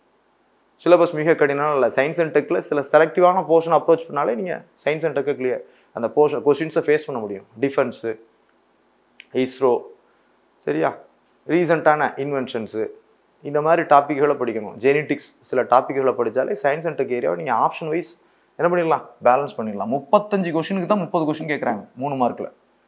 8 மார்க் கொஸ்டினை பொறுத்த வரைக்கும் 18 கொஸ்டினுக்கு தான் 15 கொஸ்டின் கேட்குறாங்க. ஆப்ஷனும் இருக்குது. அதனால் அதை பயப்பட வேண்டாம். 15 மதிப்பெண்ணை பொறுத்தவரை என்ன இருக்குது? 3 கொஸ்டினில் 2 கேட்குறாங்க. அதனால் நீங்கள் ஃபேஸ் பண்ணலாம். 30 மதிப்பெண்களை பொறுத்தவரை 2ல் 1 ப்ளஸ் 2 கொஸ்டினில் 1 இப்படி தான் கேட்குறாங்க. அப்போ 2 கொஸ்டின் தான் நீங்கள் ஃபேஸ் பண்ண போகிறீங்க ஆப்ஷன் வைஸ். அதனால் பேலன்ஸ் பண்ணிக்கலாம். அதில் கரண்ட் அஃபேர்ஸ் இருக்குது, சோஷியல் இஷ்யூஸ் இருக்குது, டெவலப்மெண்ட் அட்மினிஸ்ட்ரேஷன் தமிழ்நாடு. பழைய குரூப் 1ல் செகண்ட் பேப்பரில் ஒரு போர்ஷனாக இருக்கும். அந்த போர்ஷனை அப்படியே தூக்கி வச்சுருக்காங்க. தமிழ்நாடு நிர்வாகம் கொஞ்சம் பாலிட்டி வரும். கொஞ்சம் அட்மினிஸ்ட்ரேஷன் டாப்பிக்கெல்லாம் பார்த்தீங்கன்னா செக்ரட்டேரியட்டு, டிஸ்ட்ரிக்ட் அட்மினிஸ்ட்ரேஷன்லாம் பார்த்தோம்னா போதும். மெட்டீரியல் எல்லா இடங்களையும் கிடைக்கும். இப்போ அதை பற்றிலாம் நீங்கள் கவலைப்பட வேண்டிய அவசியம் இல்லை. நீங்கள் சோஷியோ எக்கனாமிக் இஷ்யூஸ்லையும் டெவலப்மெண்ட் அட்மினிஸ்ட்ரேஷன் கரண்ட் அஃபேர்ஸில் தரவாக இருந்தால் சயின்ஸை பற்றி கவலைப்பட வேண்டாம். சயின்ஸில் செலக்டிவான சில போர்ஷன்ஸ் வச்சு நம்மளால் பேலன்ஸ் பண்ண முடியும். நமக்கு தேவை முதன்மை தேர்வில் அனைத்து கேள்விகளையும் அப்ரோச் பண்ணணும் அப்படின்றதான் இங்கே முக்கியமான விஷயம். ஸோ முதன்மை தேர்வை பொறுத்தவரை நீங்கள் கவலைப்பட வேண்டாம். மராத்தான் தான். ஆனால் மராத்தானுக்கும் நம்மளால் ப்ராக்டிஸ் பண்ணக்கூடிய பட்சத்தில் நம்ம சக்ஸஸ் பண்ண முடியும். ஒரு மராத்தானால் தான் என்ன பண்ண முடியும்? மராத்தான் போட்டியில் தான் திறமை மிக்கவர்களை அது வெளிக்காட்டும். பழைய பேட்டர்னில் மொத்தமாக கும்பலாக வெளியேறப்போ லக் ஃபேக்டர் என்று சொல்லக்கூடிய திருத்தக்கூடிய அடிப்படையில் சுமாரான பேப்பர்ஸும் சர்வீஸ் வாங்குவோம். நல்ல பேப்பர் சர்வீஸ் வாங்காமலும் போகலாம். ஆனால் இங்கே நல்ல பேப்பர்ஸ் தான் சர்வீஸ் வாங்குவோம். உண்மையான ஸ்டெமினா உள்ளவங்க தான் சர்வீஸ் வாங்குவாங்க. அந்த வகையில் இது சிறந்த பேட்டர்ன் தான் நான் சொல்லுவேன். கடினம் அப்படின்னு சொல்கிறத விட பிரச்சனை இருக்க தான் செய்யும் எல்லாருக்கும். பட் ஆனால் இதையும் நம்ம எளிதில் வெற்றி பெற முடியும் அப்படின்ற பாசிட்டிவ் இதை நினச்சிக்காங்க. ஓகே, முதன்மை தேர்வு பற்றி அதை பயம் வேண்டான்றதுக்காகத்தான் சொல்கிறேன். மற்றபடி முதன்மை தேர்வு வர்றப்போ நம்ம எப்படி பண்ணலாம் அப்படின்றத நம்ம பின்னால் பார்க்கலாம். ஸோ முதன்மை தேர்வு அது பார்த்தீங்கன்னா 3 போர்ஷன்ஸ் கொண்டதாக இருக்குது அப்படின்றதெல்லாம் நம்ம பார்த்துருக்கோம். ஸோ என்னெல்லாம் இருக்குது முதன்மை தேர்வில்? சிலபஸ் எங்கே இருக்குது? ஸோ ஓகே, முதன்மை தேர்வை பொறுத்தவரை ஒரு 4 டாப்பிக்குகள் கொண்டதாகத்தான் இருக்குது இந்த ஜிகேயை பொறுத்த வரைக்கும். என்னென்ன டாபிக்கள் இருக்குது அப்படின்னு பார்த்தீங்கன்னா, ஒன்று சயின்ஸ் அண்ட் டெக் இருக்கும். சயின்ஸ் அண்ட் டெக்னாலஜி, அறிவியல் தொழில்நுட்பம்னு கொடுப்பாங்க. எல்லாத்தையும் அதுக்காக +1 +2 ஃபுல்லாக படிக்கணும் இல்லை, செலக்டிவான சில போர்ஷன்ஸ் போதும். சோஷியோ எக்கனாமிக் இஷ்யூஸ் அப்படின்ட்டு சொல்கிறோம். சோஷியல் இஷ்யூஸ்னு சிம்பிளாக சொல்லுவோம். சோஷியோ எக்கனாமிக் இஷ்யூஸ் அந்த போர்ஷன் இருக்குது. எல்லாம் ரொம்ப ஈஸியாக தான் இருக்கும். அதில் எக்கனாமிக் இஷ்யூஸ். அடுத்ததா டெவலப்மெண்ட் அட்மினிஸ்ட்ரேஷன் இன் தமிழ்நாடு. தமிழ்நாட்டுடைய நிர்வாகம் மேம்பாட்டுன்னு பக்கத்தில் இதில் வந்து தமிழ்நாட்டில் அட்மினிஸ்ட்ரேஷன் எப்படி இருக்குது, தமிழ்நாடு கவர்மெண்ட் சார்பில் என்னென்ன ஸ்கீம்ஸ்லாம் இருக்குது அப்படின்றது தான் எங்கள் முதன்மை தேர்வில் இருக்கக்கூடியது. இந்த ஸ்கீம்ஸ் எல்லாம் பார்க்கறதுல சில டிபார்ட்மெண்ட்டுடைய பாலிசி நோட்ஸை பார்த்தாலே போதும். Rural development department, social welfare department, agriculture department, revenue department, சில ஸ்கீம்ஸ் எஜுகேஷன் டிபார்ட்மெண்ட்டு. இந்த டிபார்ட்மெண்ட்டுடைய பாலிசி நோட்டு கவர்மெண்ட் வெப்சைட்டில் அப்படியே கொடுத்துருக்காங்க, போத் தமிழ் அண்ட் இங்கிலீஷ். அப்போ பைலிங்குவலாக கொடுத்துருக்காங்க. நம்ம அதெல்லாம் ஈஸியாக பார்த்துக்குவோம். இந்த போர்ஷன்லாம் அதெல்லாம் நிறைய கேட்டிருக்காங்க. அப்போ இந்த மாதிரி 2 ஏரியாவில் கூடுதலாக கரண்ட் அஃபேர்ஸ், நடப்பு நிகழ்வுகள், இந்த மாதிரி 3 ஏரியாவில் நீங்கள் ஸ்ட்ராங்காக இருங்க அப்படின்னா சயின்ஸை நீங்கள் ஈஸியாக பேலன்ஸ் பண்ணி ஆப்ஷன் வைஸ் செலக்டிவாக படிச்சுட்டு ஸ்கிப் பண்ண முடியும். இப்போ சயின்ஸ் அண்ட் டெக்கை பற்றி நிறைய பேர் கவலைப்பட வேண்டிய அவசியமே இல்லை. ஸோ முதன்மை தேர்வு எளிது தான். இதில் 300க்கு லாஸ்ட் டைம்லாம் பார்த்துட்டிங்கன்னா தமிழ் வழி வச்சுருந்தவங்க எனக்கு தெரிஞ்சு 300க்கு கிட்டத்தட்ட 102 மார்க் வாங்கினவங்கலாம் சர்வீஸ் வாங்கிட்டு போனாங்க. இப்போ எவ்வளோ கட் ஆஃப் குறைஞ்சிருக்கு பாருங்க. நீ அனைத்து கேள்விகளையும் எழுதினாலே நார்மலாக அதை அட்டன் பண்ணாலே ஒரு 140 மார்க் வந்துடும். 300 கன்ஃபார்மாக சர்வீஸ் வாங்கிடலாம். சரியா? அப்போ டிஸ்கிரிப்டிவாக எழுதி பழகணும். ரொம்ப காலம் எழுத விட்டுருப்பீங்க, தமிழ்லையோ ஆங்கிலத்திலையோ எழுதுறத விட்டுருப்பீங்க. டிகிரியில் சும்மா செமஸ்டர் மட்டும்தான் படித்து எழுதுவோம், மற்றபடிலாம் ரொம்ப எழுதி பழகிருக்க மாட்டீங்க. எழுத்து பயிற்சி இங்கே அவசியப்படும். சரியா? அதனால் அதை பற்றி நீங்கள் கவலைப்பட வேண்டிய அவசியம் இல்லை. முதன்மை தேர்வு காலம் இருக்கிறது. ஃபிலிம்ஸ் முடிஞ்சு அது ரிசல்ட்டை போட்டு இருக்குது. ஃபிலிம்ஸ் முடிஞ்சோடனே நம்ம ப்ராக்டிஸ் பண்ண ஆரம்பிச்சிடலாம். முதன்மை தேர்வை பற்றி கவலை கொள்ள வேண்டாம் அப்படின்றத நான் சொல்லக்கூடியது. நீங்கள் இப்போதைக்கு ஃபிலிம்ஸுக்கு படிங்க. இது குரூப் 4க்கும் யூஸ் ஆக போகுது, குரூப் 2க்கும் யூஸ் ஆக போகுது. தமிழ் வழி மாணவர்களை பொறுத்தவரை தமிழே எடுத்து படிங்க. இப்போ ஃபிலிம்ஸுக்குன்னு தமிழ் அப்படின்றதும் இல்லை. இதில் இன்னொரு வேறு சில சந்தேகங்களை கேட்குறீங்க. சிலர் வந்து பார்த்தீங்கன்னா ஃபிலிம்ஸை அதில் லாங்குவேஜில் நான் இங்கிலீஷை சூஸ் பண்ணிட்டு மெயின்ஸில் தமிழில் எழுதலாமா? தாராளமாக எழுதலாம். சிலர் வந்து ப்ரிலிம்ஸில் நான் இங்கிலீஷை சூஸ் பண்ணிட்டு மெயின்ஸில், ஸோ ப்ரிலிம்ஸில் தமிழை சூஸ் பண்ணிட்டு மெயின்ஸில் இங்கிலீஷில் எழுதலாமான்னு கேட்குறீங்க. தாராளமாக எழுதலாம். அதில் கட்டுப்பாடு இல்லை. முதன்மை தேர்வு என்று சொல்லக்கூடிய மெயின்ஸை பொறுத்தவரை அதில் நீங்கள் பைலிங்கோட எழுத முடியாது. தமிழும் இங்கிலீஷும் கலந்து எழுத முடியாது. தமிழ்னா முறையாக தமிழில் எழுதணும், இங்கிலீஷ்னா இங்கிலீஷ் எழுதணும். அதை தான் அவங்க சொல்கிறேன். ஸோ அந்த குழப்பமும் வேண்டாம். ஸோ மெயின்ஸ் பற்றிய பயம் வேண்டாம். எளிதில் நாம் அதை அப்ரோச் பண்ணலாம். இப்போதைக்கு நீங்கள் ஃபோக்கஸ் பண்ண வேண்டியது ப்ரிலிம்ஸ் மட்டும்தான். ப்ரிலிம்ஸில் 2மே முக்கியம்தான், தமிழ் மற்றும் ஜிகே. இதில் தமிழுக்குத்தான் கூடுதல் முக்கியத்துவம் கொடுங்க, அல்லது ஆங்கிலத்துக்கு தான் முக்கியத்துவம் கொடுத்து படிங்க. மொழி தேர்வை பொறுத்தவரை அதில் 100 மதிப்பெண்கள் எவ்வளோக்குள்ளோ ஸ்கோர் பண்ண முடியுமோ பண்ணுங்கள். அதுமாதிரி ரெகுலராக உங்களுடைய ப்ராக்டிஸில் மென்டல் பிலிட்டி ஒரு போர்ஷனாக இருக்கட்டும். நீங்கள் 9th 10th புக்கை ஃபாலோ பண்ணாலும் சரி, RS அகர்வாலை ஃபாலோ பண்ணாலும் சரி, இன்றைக்கி ஒரு போர்ஷன் காம்பவுண்டர்ஸ்னால் நீங்கள் காம்பவுண்டர்ஸில் என்னென்ன டைப் ஆஃப் கொஸ்டின்ஸ் இருக்கோ அத்தனை மாடலையும் சால்வ் பண்ணி பாருங்கள். டெய்லி ஒரு போர்ஷன் எடுத்து சால்வ் பண்ணி பாருங்கள். பர்சன்டேஜ், ஏரியா அண்ட் வால்யூம் 4 நாள் எடுத்துக்கலாம். 4 நாள் 5 நாட்கள் எடுத்து அந்த போர்ஷனை ஃபுல்லாக அதில் உள்ள டைப் ஆஃப் கொஸ்டின்ஸை ஃபுல்லாக சால்வ் பண்ணி பார்க்கணும். தெரியாத கேள்விகளில் முக்கியத்துவம் கொடுக்கணும், டவுட்டெல்லாம் கிளியர் பண்ணிக்கணும். ஸோ மென்டல் எபிலிட்டியும் முக்கியம். அப்புறம் ஜிகேவுடைய வெயிட்டேஜ் குறைஞ்சிருச்சு அப்படின்னாலுமே ஜிகே வந்து நிச்சயமாக உங்களை டிஃப்ரென்ஷியேட் பண்ணி காட்டும். ஜிகேக்கான சிலபஸ் தான் பார்க்க சொல்லி என்ன அனுப்புனாங்க. ஜிகேக்கான சிலபஸ் 75 மதிப்பெண்கள். இது ஏற்கனவே உங்களுக்கு தெரிந்தது தான். ஜிகேக்கான சிலபஸ் என்ன? ஆமாம், மொத்தம் 10 யூனிட்டுகளை கொண்டது. இது என்னெல்லாம் இருக்குது? ஜென்ரல் சயின்ஸ், அப்புறம் என்ன இருக்குது? கரண்ட் ஈவெண்ட்ஸ், அப்புறம் ஜியாகிரஃபி ஆஃப் இந்தியா, அதுக்கப்புறம் history and culture of India. எந்த மாற்றமும் இல்லாமல் அதே தான் வரப்போகுது. என்ன 175 மதிப்பெண்களுக்கு பார்த்தோம், இப்போ 75 மதிப்பெண்களுக்கு தான் பார்க்க போகிறோம். Indian polity, Indian economy, Indian national movement, ஹிஸ்ட்ரியே 2ஆக பிரித்து கொடுத்துட்டாங்க. அப்புறம் history and culture of Tamil Nadu unit 8 நம்ம சொல்கிறோம். அப்புறம் யூனிட் 9 டெவலப்மெண்ட் அட்மினிஸ்ட்ரேஷன் தமிழ்நாடு. அதுக்கப்புறம் unit 10 so aptitude and mental ability. ஆக 10 போர்ஷன்ஸ் தான். இந்த 10 போர்ஷன்லேருந்து 75 கேள்விகள் தான் வரப்போகுது. 100 கேள்விகள் வரப்போகுது, இன்க்ளூடிங் மென்டல் எபிலிட்டின்றப்போ 75 + 25 9 யூனிட்டுகள்லேருந்து 75. மீதி இருக்கக்கூடிய மென்டல் எபிலிட்டியில் 25 கொஸ்டின். அப்போ வெயிட்டேஜ் என்னன்னு பாருங்கள்.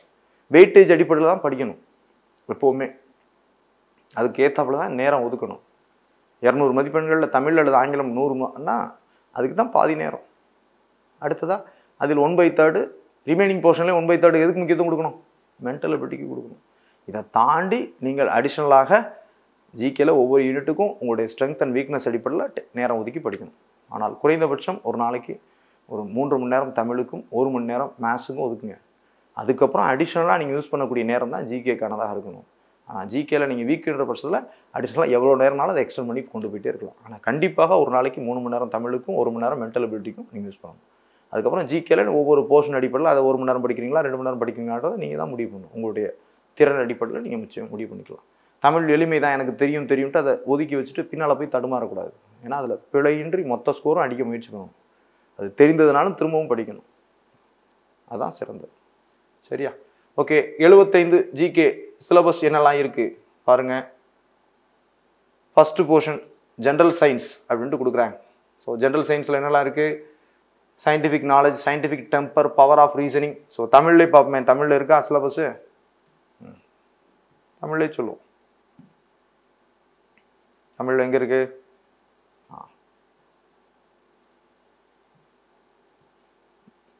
மெயின்ஸ் பேப்பர் போயிட்டோம். ப்ரிலிம்ஸில் தமிழில் இருக்கா? ப்ரிலிம்ஸில் தமிழ் வகையில் ஜிகேக்கான சிலபஸ் இருக்கா? அதை பார்க்கலாம்.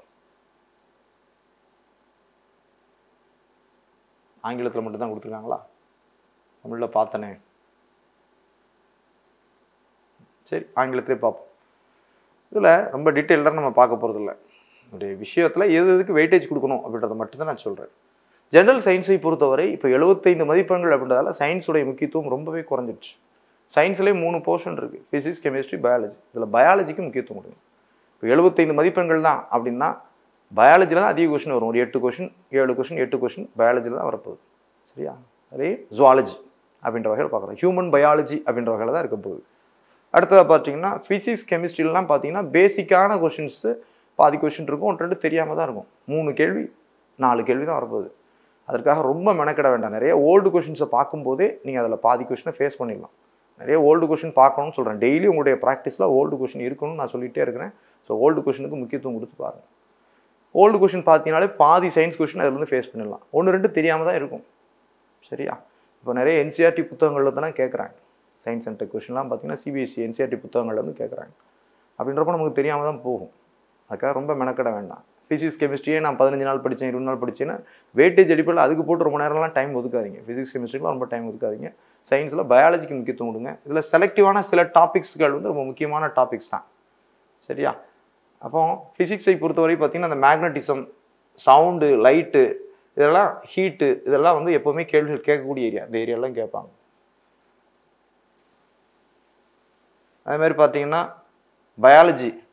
பயாலஜியில் என்னெல்லாம் ஜெனட்டிக்ஸ் முக்கியமான கொஷின் ஏரியா. அதுமாதிரி பார்த்தீங்கன்னா ஃபிசியாலஜி, நியூட்ரிஷன், ஹெல்த்து, டிசீசஸ்லாம் பார்த்தீங்கன்னா இதெல்லாம் எப்போவுமே கேள்விகள் வந்துடும். இதெல்லாம் ஈஸியான போர்ஷன். இந்த மாதிரி கொஷின்ஸை ஃபேஸ் பண்ணிட்டு போயிடணும்.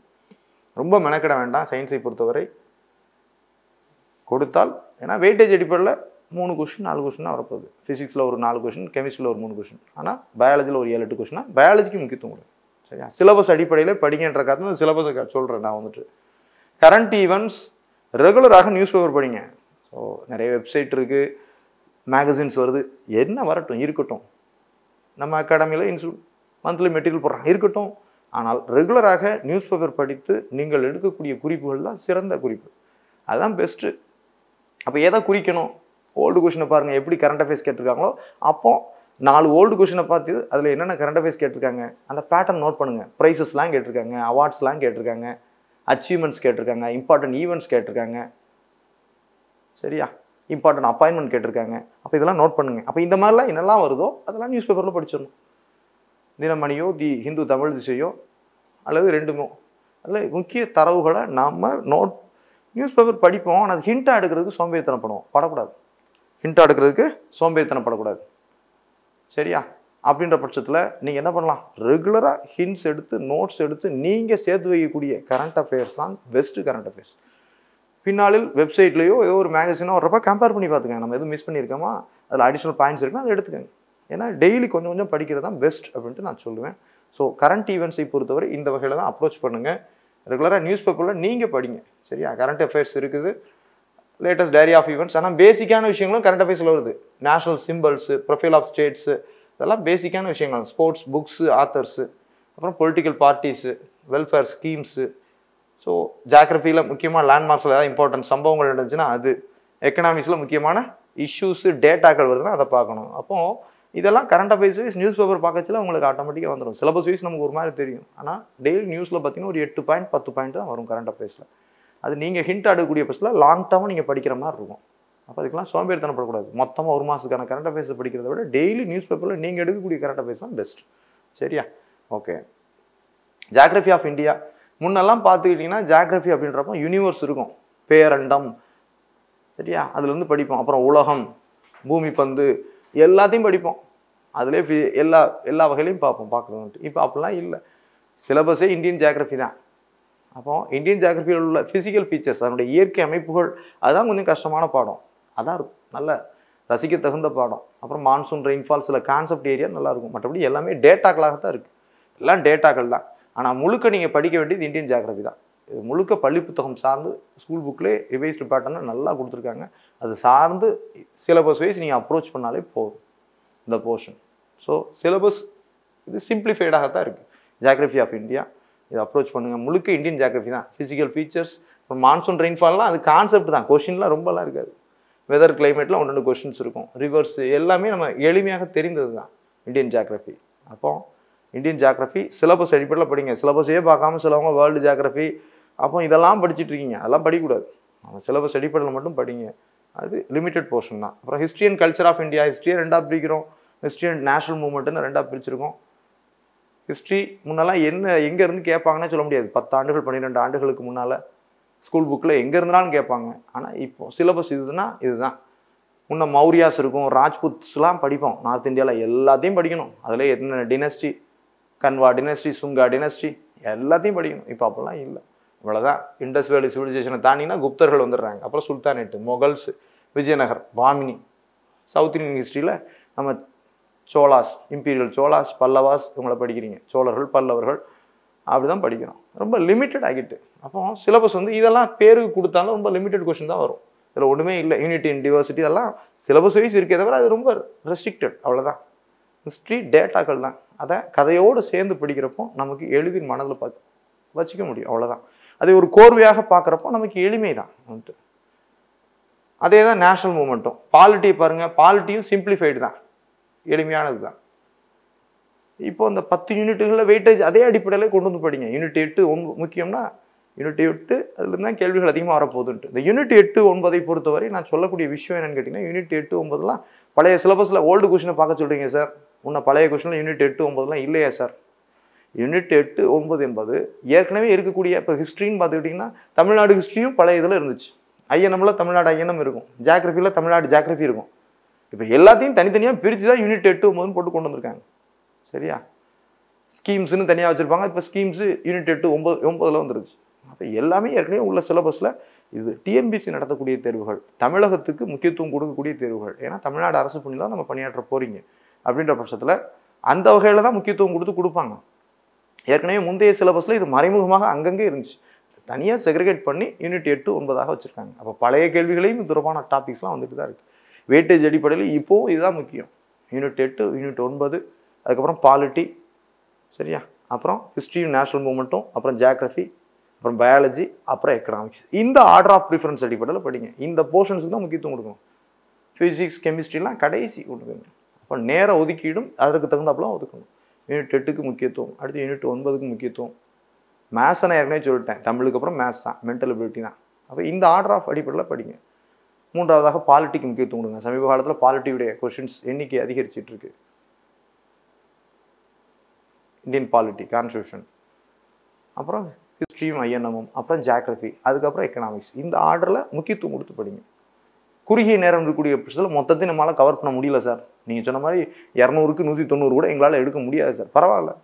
அப்போ இந்த முக்கியத்துவம் அடிப்படையில் படிக்கிறப்போ நீங்கள் ஃபிலிம்ஸை கிளியர் பண்ணிடலாம். அப்புறம் மெயின்ஸுக்கு நம்ம பார்த்துக்கலாம். சரியா? ஓகே. அப்போ இந்தியன் பாலிட்டி அப்படின்ற வைஸ் பாலிட்டியில் நிறைய போர்ஷன்ஸ் இருக்குது. கொஷின் ஏரியான்னு பார்க்குறப்போ லிமிட்டடாக தான் கொஷின் ஏரியா இருக்கும். அதாவது சாலியன் ஃபீச்சர்ஸ், அதுமாதிரி பார்த்தீங்கன்னா சிட்டிசன்ஷிப், ஃபண்டமெண்டல் ரைட்ஸ், இந்த fundamental rights, fundamental duty, DPSP, இதெல்லாம் முக்கியமான போர்ஷன்ஸ். எப்போவுமே இதுதான் கொஷின் ஏரியா. ஃபண்டமெண்டல் ரைட்ஸ் தான் முக்கியமான கொஷின் ஏரியா வரும். எல்லா எக்ஸாம்லையும் ஃபண்டமெண்டல் ரைட்ஸ் வந்துடும். அப்போ செலக்டிவான சில டாப்பிக்கள் லோக்கல் கவர்மெண்ட்ஸ், பஞ்சாயத்து ராஜ், இதெல்லாம் கொஷின் இருக்கும். அப்போ இதை வச்சே நம்ம கண்டுபிடிச்சிடலாம் செலக்டிவான எதுக்கு முக்கியத்துவம் கொடுக்கணும் அப்படின்றத கண்டுபிடிச்சிருவோம். ஆனால் எல்லாத்தையும் படிங்க அப்படின்னு தான் சொல்லுவேன். சிலபஸ் அடிப்படையில் எல்லாத்தையும் படிச்சிங்கன்னா இதுதான் நிச்சயமாக உங்களுக்கு யூஸ்ஃபுல்லாக இருக்கும். எல்லா வகையிலையும் மெயின்ஸுக்கும் யூஸ்ஃபுல்லாக இருக்கும். ஸோ மெயின்ஸ்லையும் நம்ம பார்க்குறோம் அட்மினிஸ்ட்ரேஷன் அப்படின்ற டாபிக் பார்த்தீங்கன்னா அது பார்ஷியலாக பாலிட்டி சார்ந்தது தான். அப்போ இப்போ இதில் நீங்கள் எக்ஸ்போர்ட் ஆகிட்டிங்கன்னா மெயின்ஸ்லையும் ஈஸியாக உங்களால் ஃபேஸ் பண்ண முடியும் பாலிட்டி. அப்புறம் இந்தியன் எக்கானமிலாம் ரொம்ப சின்ன போர்ஷன் தான் ஆக்சுவலாக பார்த்தீங்கன்னா சிலபஸ் அடிப்படையில். நேச்சர்லாம் ரொம்ப லிமிட்டட் தான் 5 இயர் பிளான்ஸு. ஆனால் அதையும் இப்போது கான்செப்டே இல்லை நித்தி ஆயோக் வந்ததுக்கப்புறம் 5 இயர் பிளான்ஸே தூக்கிட்டோம். ஆனாலும் 1-2 கேள்விகள் வருது. அப்புறம் இது பிளானிங் கமிஷன் நித்தி ஆயோக் சார்ந்த சமீபத்திய திட்டங்களுடைய எஸ்டாப்ளிஷ்மெண்ட் அந்த வகையில் நம்ம பார்த்துக்கலாம். So sources of revenue, RBI, அதனுடைய ஃபிஸ்கல் பாலிசி, ஃபினான்ஸ் கமிஷன் ஆகலாம் எல்லாமே நிறைய கான்செப்ட் இருக்குது, லிமிட்டடான டேட்டாக்கள் இருக்குது. ஸோ எக்கனாமிக்ஸை பொறுத்தவரை கொஞ்சம் அதை நடப்பு விஷயங்களையும் சேர்த்து கேட்பாங்க. அதனால தான் அதனுடைய ப்ரிஃபரன்ஸை கீழே கொண்டு போயிட்டேன். ஜியாகிரபிக்கும் அப்புறம் கொண்டு போயிட்டேன். எதுக்கு வெயிட்டேஜ் கொடுக்கணும் அப்படின்ற அடிப்படையில். எக்கனாமிக்ஸ் நிறைய கரண்ட் அஃபேர்ஸ் சார்ந்து சமீபத்திய திட்டங்களையும் சேர்த்தாலும் அதுவும் ஒரு வகையில் எக்கனாமிக்ஸ் தான். ஸோ அந்த வகையில் தான் எக்கனாமிக்ஸை நம்ம பார்க்க வேண்டியிருக்கு. ரொம்ப சின்ன போர்ஷன் தான். INM ஹிஸ்ட்ரியோடு சேர்ந்தது தான். ஸோ இந்திய விடுதலை போராட்ட வரலாறு மிக லிமிட்டடான சிலபஸ் தான். என்னென்னே தெரியாமல் பார்க்குறத விட இந்த வகையில் அப்ரோச் பண்ண போகிறோம். பண்ணுறது வந்துட்டு 1885 ஆரம்பித்து 1947 வரைக்கும் எல்லாரும் எல்லா வகையிலையும் வந்துட போகிறாங்க. கூடுதலாக இந்த தலைவர்களுக்கு முக்கியத்துவம் கொடுத்து அவங்களையும் பார்த்துக்க வேண்டியதான். அவ்வளோதான், வேறு ஒன்றுமே இல்லை இங்கே சிலபஸில். கிட்டத்தட்ட 1885 47 வரை ஒரு 62 ஆண்டு கால வரலாறு. அவ்வளோதான் INM. அதை நம்ம ஹிஸ்டாரிக்கல் மூமெண்ட்ஸ் என்ன இருக்கோ அதை பார்த்துக்க போகிறோம். நேஷனல் மூமெண்ட்டில் முக்கிய சம்பவங்களை பார்த்துக்க போகிறீங்க. அதுலேயே இந்த தலைவர்கள் வந்துடுவாங்க. இருந்தாலும் இந்த தலைவர்கள் வைஸ் கூடுதலாக முக்கியத்துவம் கொடுத்து அவங்கள வச்சு பார்த்துக்க போகிறீங்க. பார்த்துக்கிட்டிங்கன்னா முடிஞ்சு போச்சு. அடுத்ததாக யூனிட் 8. இதுதான் பெரிய சேலஞ்ச் அப்படின்ட்டு சொன்னோம். இப்போ யூனிட் 8 நிறைய பேர் கவர் பண்ணிட்டீங்க. இதில் சில விஷயங்கள் இன் டீட்டெயில்டாக இருக்க போகுது. ஹிஸ்ட்ரி ஆஃப் தமிழ் சொசைட்டி அப்படின்னு சொன்னாலும் அது எப்படினாலும் கேட்குறது ஒன்று. குறிப்பாக இது மீன் பண்ணக்கூடியது சங்கம் ஏஜ், சங்க காலத்தை பற்றி தான் மீன் பண்ணுது. அந்த ஏஜ் தான் ரிலேட்டட், அந்த போர்ஷன் தான் ஹெவி. அதற்கான வரலாறு நம்ம எப்படி கட்டமைச்சிருக்கோம்? லிட்ரேச்சர், இலக்கியங்கள்லேருந்து நம்ம எடுத்திருக்கோம். அப்போ தான் இலக்கிய சொற்றொடர்கள், சில கூற்றுகள் அந்த வகையில் நம்ம படிக்க வேண்டியிருக்கும். இந்த போர்ஷன் கஷ்டம். அப்புறம் திருக்குறள் கொஞ்சம் கஷ்டமாக இருக்கும். மற்றபடி பார்த்தீங்கன்னா லிட்ரேச்சரும் ஹிஸ்ட்ரி ஆஃப் தமிழ் சொசைட்டி தான் பெரிய போர்ஷன். அது எப்படினாலும் கேட்கலாம். BC 3rd செஞ்சுரியிலேருந்து சங்கம் ஏஜ் ஆரம்பித்த காலத்துலேருந்து அந்த பழக்க வழக்கங்கள், சங்ககால மக்களை பற்றிய குறிப்புகள் இந்த இதுலேருந்து கூட கேட்கலாம். அது கொஞ்சம் டீட்டெயில்டாக இருக்கும். அப்புறம் தமிழ் லிட்ரேச்சர், இதை தான் நீங்கள் தற்போது ப்ரிலிம்ஸுக்கும் படிக்க போகிறீங்க. தமிழ் இலக்கியம்ன்ற பிரிவில் படிக்கிறீங்க. அப்போ அதுவும் வந்து படிக்கிறப்போ இங்கே ஃபேஸ் பண்ணலாம். பண்ணுறது வந்துட்டு தமிழ்லையும் படிக்கிறீங்க, ஜிகேலையும் படிக்கிறீங்க. திருக்குறளை பொறுத்தவரை இந்த டாப்பிக்குகள் தான் முக்கியம்னு சொல்லியாச்சு. செக்யூலர் மதச்சார்பற்ற இலக்கியம்ன்ற வகையில் பார்த்துக்க வேண்டியதான். நம்மளோட டே டு டே லைஃப்பில் என்னென்ன விஷயங்கள் திருக்குறள் அப்ளிகபிள் ஆகுது, எந்த வகையில் நமக்கு யூஸ்ஃபுல்லாக இருக்குன்ற வகையில் பார்க்கணும். திருக்குறள் ஹியூமனிட்டி, மனிதத்தன்மை, மனிதநேயம் தொடர்பாக, அவ்வளோதான். அப்போ இந்த ரிலேட்டடாக என்ன குரல் இருக்கோ இதுக்கு தான் முக்கியத்துவம் கொடுத்து படிக்க போகிறீங்க. மற்றபடி மொத்தம் படிக்கணுன்ற அவசியம் நமக்கு இல்லை. இது தொடர்பான அதிகாரங்களை மட்டும் அப்ரோச் பண்ணாலே போதும். யூனிவர்சல் வேல்யூஸ், ஈக்குவாலிட்டி, ஹியூமனிசம்லாம் அதில் என்ன இருக்குது, சோஷியோ பொலிட்டிக்கல் எக்கனாமிக் அஃபேர்ஸ் சார்ந்து என்ன சொல்லப்பட்டிருக்கோ அது ஸ்கூல் புக்கில் என்னென்ன டாபிக் இருக்கோ அதை மட்டும் பாருங்கள், போதும். திருக்குறளை பற்றி கவலைப்பட வேண்டாம். இதெல்லாம் ஹிஸ்ட்ரி தான். உண்மையை சொல்ல போனேன், ஃப்ரீடம் ஸ்ட்ரகிள், தமிழ்நாடு ஃப்ரீடம் ஸ்ட்ரகிள்ன்றது ஹிஸ்ட்ரி தான். அது இங்கே தனியாக கொண்டு வந்து வச்சுருக்காங்க. ஸோ திராவிடன் மூவ்மெண்ட் இது எக்ஸாம் பாயிண்ட் ஆஃப் வியூவில் ரொம்ப முக்கியமான போர்ஷன். திராவிட கட்சிகள் தான் ஆட்சி பண்ணுறாங்க, திமுக, அதிமுக உள்ளிட்ட கட்சிகள். அப்போ அவர்களுடைய முன்னோடி இயக்கங்கள், நீதி கட்சி, திராவிடர் கழகம் போன்ற அமைப்புகளுக்கு முக்கியத்துவம் கொடுக்குறாங்க. அப்போ அந்த வகையில் இதெல்லாம் முக்கியமான போர்ஷன்ஸ். ஆனால் எளிமையான போர்ஷன்ஸ். பெரியார், சுயமரியாதை இயக்கம் உள்ளிட்ட அமைப்புகள்லேருந்து எப்போவுமே டிஎன்பிசியில் கேள்விகள் கேட்டுகிட்டே தான் இருக்கிறாங்க. அப்போ இதெல்லாம் முக்கிய பகுதிகளாகவே நம்ம எடுத்துக்கலாம். இதுக்கு தான் வெயிட்டேஜ். முன்ன 40 மதிப்பெண்கள் கேட்டாங்கன்னா இப்போ வெயிட்டேஜ் அடிப்படையில் ஒரு 15-16 மதிப்பெண்கள் யூனிட் 8லேருந்தே வரப்போகுது. 75 மதிப்பெண்களுக்கே 16 மதிப்பெண்கள் வர்றதாக நம்ம கன்சிடர் பண்ணிக்கலாம். அதே மாதிரி தான் யூனிட் 9. ஆனால் இதில் என்னன்னு கேட்டிங்கன்னா நிறைய விஷயங்களை அப்டேட் பண்ணி படிக்கணும். யூனிட் 9 பார்த்தீங்கன்னா தரவுகள் பள்ளி புத்தகத்தில் 2017 உள்ள தரவுகள் தான் தமிழ்நாடுடைய ஸ்டேட்டஸ் கொடுத்துருப்பாங்க. இப்போ நடப்பு தகவல்கள் நியூஸ் பேப்பரில் வர்றப்போ அதையும் சேர்த்து படிக்கணும். அதான் யூனிட் 9. ஹியூமன் டெவலப்மெண்ட் இண்டிகேட்டர்ஸ்லாம் 2017 உள்ளது தான் புத்தகங்களில் கொடுத்துருப்பாங்க. 2020 வந்துருச்சு. இப்போ 21 இனிமேல் வரும். அதையும் படிக்கணும். இப்போ உள்ள டேட்டாக்களை படிக்கணும். 17 உள்ளதை படிக்க வேண்டிய அவசியம் இல்லை. இனிமேல் அது வேலிட் இல்லாமல் போயிடும். பள்ளி புத்தகத்தில் தானே சார் கேட்பாங்க, பள்ளி புத்தகத்தில் இந்தியா ஹியூமன் டெவலப்மெண்ட் இண்டெக்ஸில் இத்தனை ரேங்கிங் கொடுக்குறாங்க சார். ஆனால் இந்த வருஷம் மாறி இருக்கலாம் இல்லையா, அதுவும் இந்த போர்ஷனில் அப்ளிகபிள் ஆகும். அதுதான் இதில் நிறைய விஷயங்கள் கரண்ட் அஃபேர்ஸ் வைஸ் மாற்றங்களுக்கு உள்ளானது. Unit 9 development administration Tamil Nadu 2017 so paddy, so நெல் உற்பத்தியில் தமிழகம் 2வது இடம்னு கொடுத்துருப்பாங்க. இப்போ நம்ம முதலிடத்துல இருக்கலாம், 3வது இடத்துல இருக்கலாம். அப்போ அந்த தரவுகளையும் சேர்த்து அப்டேட் பண்ணி தான் யூனிட் 9 நம்ம அப்ரோச் பண்ண வேண்டியிருக்கு. யூனிட் 9 இதில் நிறைய ஸ்கீம்ஸ் எல்லாமே கொடுத்துருக்காங்க. நிறைய பாலிசி நோட்ஸ் நான் சொன்னேன் வெப்சைட்டில், அரசாங்கத்துடைய வெப்சைட்டில் இருக்குது. கவர்மெண்ட்டுடைய டிபார்ட்மெண்டல் வெப்சைட்லேயே பாலிசி நோட்ஸ்லாம் இருக்குது. அந்த வகையில் நம்ம அப்ரோச் பண்ணலாம் யூனிட் 9. ஸோ யூனிட் 9 பார்த்துக்கிட்டிங்கன்னா சிம்பிளானது தான். 30 கேள்விகள், முன்னே 175 கேள்விகளுக்கு 30 சொன்னாங்க. இப்போ எத்தனை வரப்போகுது? ஸோ யூனிட் 8க்கு 40 கேள்விகள் சொன்னாங்க. இப்போ ஒரு 15-16 கேள்விகள் வரலாம். அது மாதிரி யூனிட் 9ல் 30 கேள்விகள் சொல்லியிருந்தாங்க முன்னே கேட்போம் அப்படின்ட்டு. 75 மார்க்குக்கு கன்வெர்ட் பண்ணி பார்த்துக்கோங்க. ஒரு 12 கேள்விகள் 13 கேள்விகள் இதுலேருந்து வர வாய்ப்பு இருக்குது. ஏன்னா தமிழ்நாடு சார்ந்து தான் ரெண்டுமே அப்படின்ற வகையில் இது எப்போவுமே முக்கியமான போர்ஷன்ஸாக தான் நம்ம கன்சிடர் பண்ணலாம். Aptitude and mental ability. ஆப்டிடியூட்லாம் நமக்கு கண்ணுக்கு தெரிந்த பதில் அங்கே தான் இருக்குது. அதில் டேட்டாக்களில் தவறுகள் இருக்கலாம், 4 ஆப்ஷனில் எதுன்னு நம்ம தடுமாறலாம். ஆனால் மேத்ஸை பொறுத்தவரை ஃபார்முலாவை புரிந்து கொண்டு ஸ்டெப் பை ஸ்டெப் என்னென்ன ஸ்டெப் மாறுன்றதை மட்டும் ஐடியா இருந்தால் போதும், கண்ணுக்கு தெரிந்து விடை கிடச்சிடும். 25க்கு 25 நான் ஷுவர் அப்படின்றத நீங்கள் அப்போ தான் உறுதியாக சொல்ல முடியும். டெஸ்ட்டை ஃபேஸ் பண்ணிட்டு நீங்கள் உங்களுக்கு கான்ஃபிடென்ட் லெவலை கூட்டக்கூடியது மென்டல் எபிலிட்டி. மென்டல் எபிலிட்டியில் தகராறே இருக்கக்கூடாது. 25க்கு 25 எடுக்கணும். மிக எளிமையானது தான். சில கேள்விகள்லாம் ஈஸி தான். பர்சன்டேஜ்லாம் கன்ஃபார்மாக அடிச்சிடலாம். ஹெச்சிஎஃப் எல்சிஎம் மிக எளிமையான போர்ஷன். சிம்பிளிஃபிகேஷன் யாருனாலும் ஃபேஸ் பண்ணலாம். ரேஷியோ ப்ரொபோர்ஷன் இதெல்லாம் ஈஸி. ஃபார்முலா எல்லாட்டாலுமே ஆன்சர்லேருந்து தூக்கி போட்டு அரைவ் பண்ணிடலாம். இங்கே உங்களுக்கு நேரம் இருக்குது. பேங்கிங் மேத்ஸ் மாதிரி முன்ன எத்தனை போடுவோம், 30 நிமிஷத்துக்குள்ளே 50 மேத்ஸ் போடணும் அப்படிம்பாங்க. மேத்ஸை பொறுத்த வரைக்கும் 40-45 போட்டால் சர்வீஸ்க்குள்ளே போயிடுவோம். போடத்தான் செஞ்சோம் இல்லையா? ஆமாம். ஆனால் இங்கே உங்களுக்கு நேரம் இருக்குது. 25 மேத்ஸ் தான் நேரம் இருக்குது. இதுக்குன்னு 1 மணி நேரம் டைம் கூட ஒதுக்கலாம். மீதி ஜிகே ஃபேஸ் பண்ணிக்கலாம். மீதி உள்ள நேரத்தில் ஃபேஸ் பண்ணிக்கலாம். அது உங்களுடைய திறன் அடிப்படையில். ஆனால் அரை மணி நேரத்தில் அழகாக போடலாம் 25 மேத்ஸும். நீங்கள் ப்ராக்டிஸ் பண்ணும் பட்சத்தில், இதை அப்ரோச் பண்ணக்கூடிய பட்சத்தில் உங்களால் ஈஸியாக கிளியர் பண்ண முடியும். ஸோ இதுதான் சிலபஸ். ஆக்சுவலாக ஜிகே சிலபஸை எக்ஸ்பிளைன் பண்ண சொல்லி தான் சொன்னாங்க. ஆனால் அது எல்லாருக்குமே தெரிந்த போர்ஷன் தான். வெயிட்டேஜ் அடிப்படையில் அணுகுங்கள். சிலபஸ் வைஸே படிங்க. தேவையில்லாமல் சிலபஸில் கவர் ஆகக்கூடிய போர்ஷன்லாம் படிக்காதீங்க. ஸோ ஜிகே நீங்கள் ஏற்கனவே படித்தாலும் அதை ரிவிஷன் பண்ண தொடங்குங்க. தமிழில் கூடுதலாக தமிழோ ஆங்கிலமோ அப்ஜெக்டிவ் நேச்சர் நீங்கள் சூஸ் பண்ணுறப்போ ப்ரிலிம்ஸுக்கு அதற்கும் நிறைய வெயிட்டேஜ் டைம் கொடுங்க. நான் சொன்ன வகையில் ஒதுக்குங்க. நல்லா இந்த ப்ராப்பராக இந்த 4 மாத காலத்தை ப்ராப்பராக யூஸ் பண்ணுங்கள். எக்ஸாம் வரைக்கும் இன்றிலிருந்து ஒரு ஏப்ரல் மேலே எக்ஸாம் வருதுன்னா அது வரைக்கும் நல்லா ப்ராப்பராக யூஸ் பண்ணுங்கள் உங்கள் காலத்தை. இது ரொம்ப குரூஷியல் பீரியடில் இருக்கீங்க. இன்னும் ஒன்றுமே இல்லாமல் இருந்தோம். நோட்டிஃபிகேஷனே வரலையே நீங்கள் இப்போது சொல்லிட்டாங்க, பிளானர் போட்டாங்க, நோட்டிஃபிகேஷன் வரப்போகுதுன்னு சொல்லிட்டு இருக்காங்க. அப்போ கிட்டத்தட்ட சொல்லுவோம் இல்லையா? ஆமாம், பருவமழை வரக்கூடிய காலம். அப்போ நம்ம பார்த்துக்கலாம் அப்படின்னு நினைக்க முடியாது. வரப்போகுது அப்படின்றது நமக்கு தெரிய போகுது. முன்கூட்டியே நிலத்தை உழவு செய்து தயார் செய்து இருக்கக்கூடிய ஒரு உழவன் போல் நம்ம என்ன பண்ணணும், தயாராகிடணும். முன்கூட்டியே தயாராகிட்டு அப்புறம் சொல்லுங்கள். நீங்களே தயாராகாமல் யாரையும் குறை சொல்லக்கூடாது. நீங்கள் தயாராகிட்டு அப்புறம் பேசுங்க. தேர்வுக்கு முன் நாம் தயாராக இருக்கணும். உங்களுடைய டே டு டே ஸ்டடி டைப்பை மாற்றிக்கிட்டே இருங்க. 8 மணி நேரம் 6 மணி நேரம் 8 மணி நேரம் எப்படி சார் படிக்கிறதுனா அதை ஸ்டடீஸில் வெரைட்டி காட்டுங்க. ஃப்ரெஷ்ஷாக படிக்கிறது மட்டுமே ஸ்டடீஸ் இல்லை. முதல்ல படிக்கிறீங்க, அதை அடுத்த நாள் ரிவிஷன் பண்ணுறீங்க, வீக்கெண்டில் ரிவிஷன் பண்ணுறீங்க, மந்த் எண்டில் ரிவிஷன் பண்ணுறீங்க. அதுவும் ஒரு படிப்பு தான். அப்போ ஃப்ரெஷ்ஷாக படிக்கிறது ஒரு வகையான படிப்பு, ரிவிஷன் ஒரு வகையான படிப்பு, daily mental ability work out பண்ணி படிக்கிறீங்க, அது ஒரு வகையான படிப்பு, நியூஸ் பேப்பர் படிக்கிறீங்க, அது ஒரு வகையான படிப்பு. சரியா? ஒரு டாபிக் புரியலையா, ஃப்ரெண்ட்ஸோடு உட்காந்து குரூப்பாக டிஸ்கஸ் பண்ணுறீங்க, அது ஒரு வகையான படிப்பு.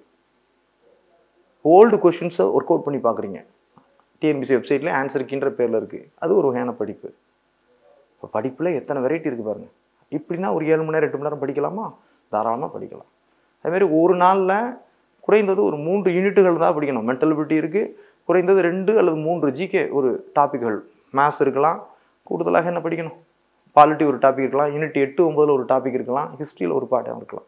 ஒரு நாளைக்கு 4 பாடங்களை மாற்றி அதுலேருந்து ஒவ்வொரு டாப்பிக்களை மட்டும் எடுத்து படிக்கணும். அப்போ டாப்பிக்களை மாற்றுறப்போ நமக்கு போர் அடிக்காது. தூக்கம் வர நேரத்தில் மென்டல் எபிலிட்டி ஒர்க் அவுட் பண்ணி பார்க்கணும். ஆக இப்படி வெரைட்டியாக நம்ம ஸ்டடீஸில் ஃபாலோ பண்ணுறப்போ லாங் டர்மாக படிக்கலாம். சரியா? ஓகே. ஸோ இதெல்லாம் யூஸ் பண்ணுங்கள். நிறைய மார்க் டெஸ்ட் வாய்ப்புகள் கிடைக்கும், நிறைய இணையதளத்தில் போடுறாங்க. ஃப்ரீ டெஸ்ட்டை அட்டன் பண்ணுங்கள். சும்மா ஓல்டு கொஸ்டினை நீங்களே ஒர்க் அவுட் பண்ணி பாருங்கள். எம்சிக்யூ நேச்சரில் அப்ரோச் பண்ணுங்கள். ஃபிலிம்ஸ் வைஸ் எம்சிக்யூ தான், மல்டிபிள் சாய்ஸ் கொஸ்டினாக இருக்குது, அதை அப்ரோச் பண்ணி பாருங்கள். புக்கு அப்படியே படிச்சுட்டே இருக்கக்கூடாது. ஒரே டாப்பிக்கே காலையிலேருந்து சாயங்காலம் வரைக்கும் நான் ஹிஸ்ட்ரியை முடிக்க போகிறேன், பயாலஜி முடிக்க போகிறேன் அப்படிலாம் முடிய முடியாது. பயாலஜியில் ஒரு யூனிட், ஒரு பாடம், அடுத்தது ஆர்ட் சப்ஜெக்டில் ஒன்று எடுத்து ஒரு பாடம், மென்டல் எபிலிட்டி ஒரு போர்ஷன், யூனிட் 8, 9 ஒரு போர்ஷன், அப்படியே டெய்லி இப்படி கவர் பண்ணி கொண்டு போகணும். அந்த 5 நாட்கள் படித்ததை சனிக்கிழமை ரிவிஷன் பண்ணுங்கள். ரிவிஷன் பண்ணுறதா மனசு கேட்கணும். புதுசாக படிக்கணும்னு தோணக்கூடாது. நம்ம ரிவிஷன் பண்ண மனசு ஒத்துக்காது, மறந்து போயிருமே அப்படின்ற ஒரு பயம். ஆனால் ரிவிஷன் இங்கே ரொம்ப முக்கியமானது. சரியா? இந்த வகையில் உங்களுடைய ஸ்ட்ராட்டஜி இருக்கக்கூடிய பட்சத்தில் நீங்கள் நிச்சயமாக ப்ரிலிம்ஸை ஈஸியாக கிளியர் பண்ணலாம். ஸோ தற்போது ப்ரிலிம்ஸ் நேச்சரலே நோக்குங்க. மெயின்ஸை பொறுத்தவரை அப்புறம் பார்த்துக்கலாம். ஸோ ப்ரிலிம்ஸில் போட்டி நிச்சயமாக அதிகம்தான். 2 ஆண்டு காலம் தேர்வுகள் இல்லைன்றப்போ எழுதக்கூடிய ஒரு எண்ணிக்கை அதிகம்தான். நம்ம நம்பர் ஆஃப் காம்படிட்டர்ஸ் அதை பற்றி நினைக்காம நம்ம என்ன பண்ணணும், எப்போவுமே கட் ஆஃப்ன்றது 190 200 போகவே இல்லை. இன்றைக்கி வரைக்கும் கட் ஆஃப் என்பது ஒரு லெவலில் தான் இருக்குது. ப்ரிலிம்ஸ் முதல்நிலை தேர்வுகள் அப்படின்ற பட்சத்தில் பொதுவாக இந்த ரேஞ்சில் தான் போயிட்டுருக்கு. சரியா? அப்போ அதில் நம்ம ஒரு 160 70 அப்படின்ற பட்சத்தில் நீங்கள் சேஃபாக அடுத்த கட்ட தேர்வுக்கு ரெடி ஆகிடுவீங்க. பார்டரில் வந்துட்டு 135 140 சார் 145 சார் வருமா வராதா அப்படிலாம் கேட்கக்கூடாது. 160+ கிராஸ் பண்ணி போயிட்டு மெயின்ஸ்க்கு நம்ம ரெடியாக ஆரம்பிச்சிடலாம். சரியா? ஓகே, தேர்வுக்கு ஸோ தயாராகுங்கள். ஒரு 4 மாத காலம் நல்ல கடின உழைப்பை கொடுக்க முயற்சி பண்ணுங்கள். சோம்பேறித்தனத்துக்கு ஆளாகாமல் உடலை வருத்த பழகுங்க. கஷ்டமாக தான் இருக்கும், ஆனால் அந்த கஷ்டத்துக்கு பின்னால் பலன் இருக்கும் அப்படின்றத ரியலைஸ் பண்ணுங்கள். So hard work never fails. So வாழ்த்துக்கள். தேங்க்யூ. சுரேஷ் IAS அகாடமி, வெற்றியின் முகவரி.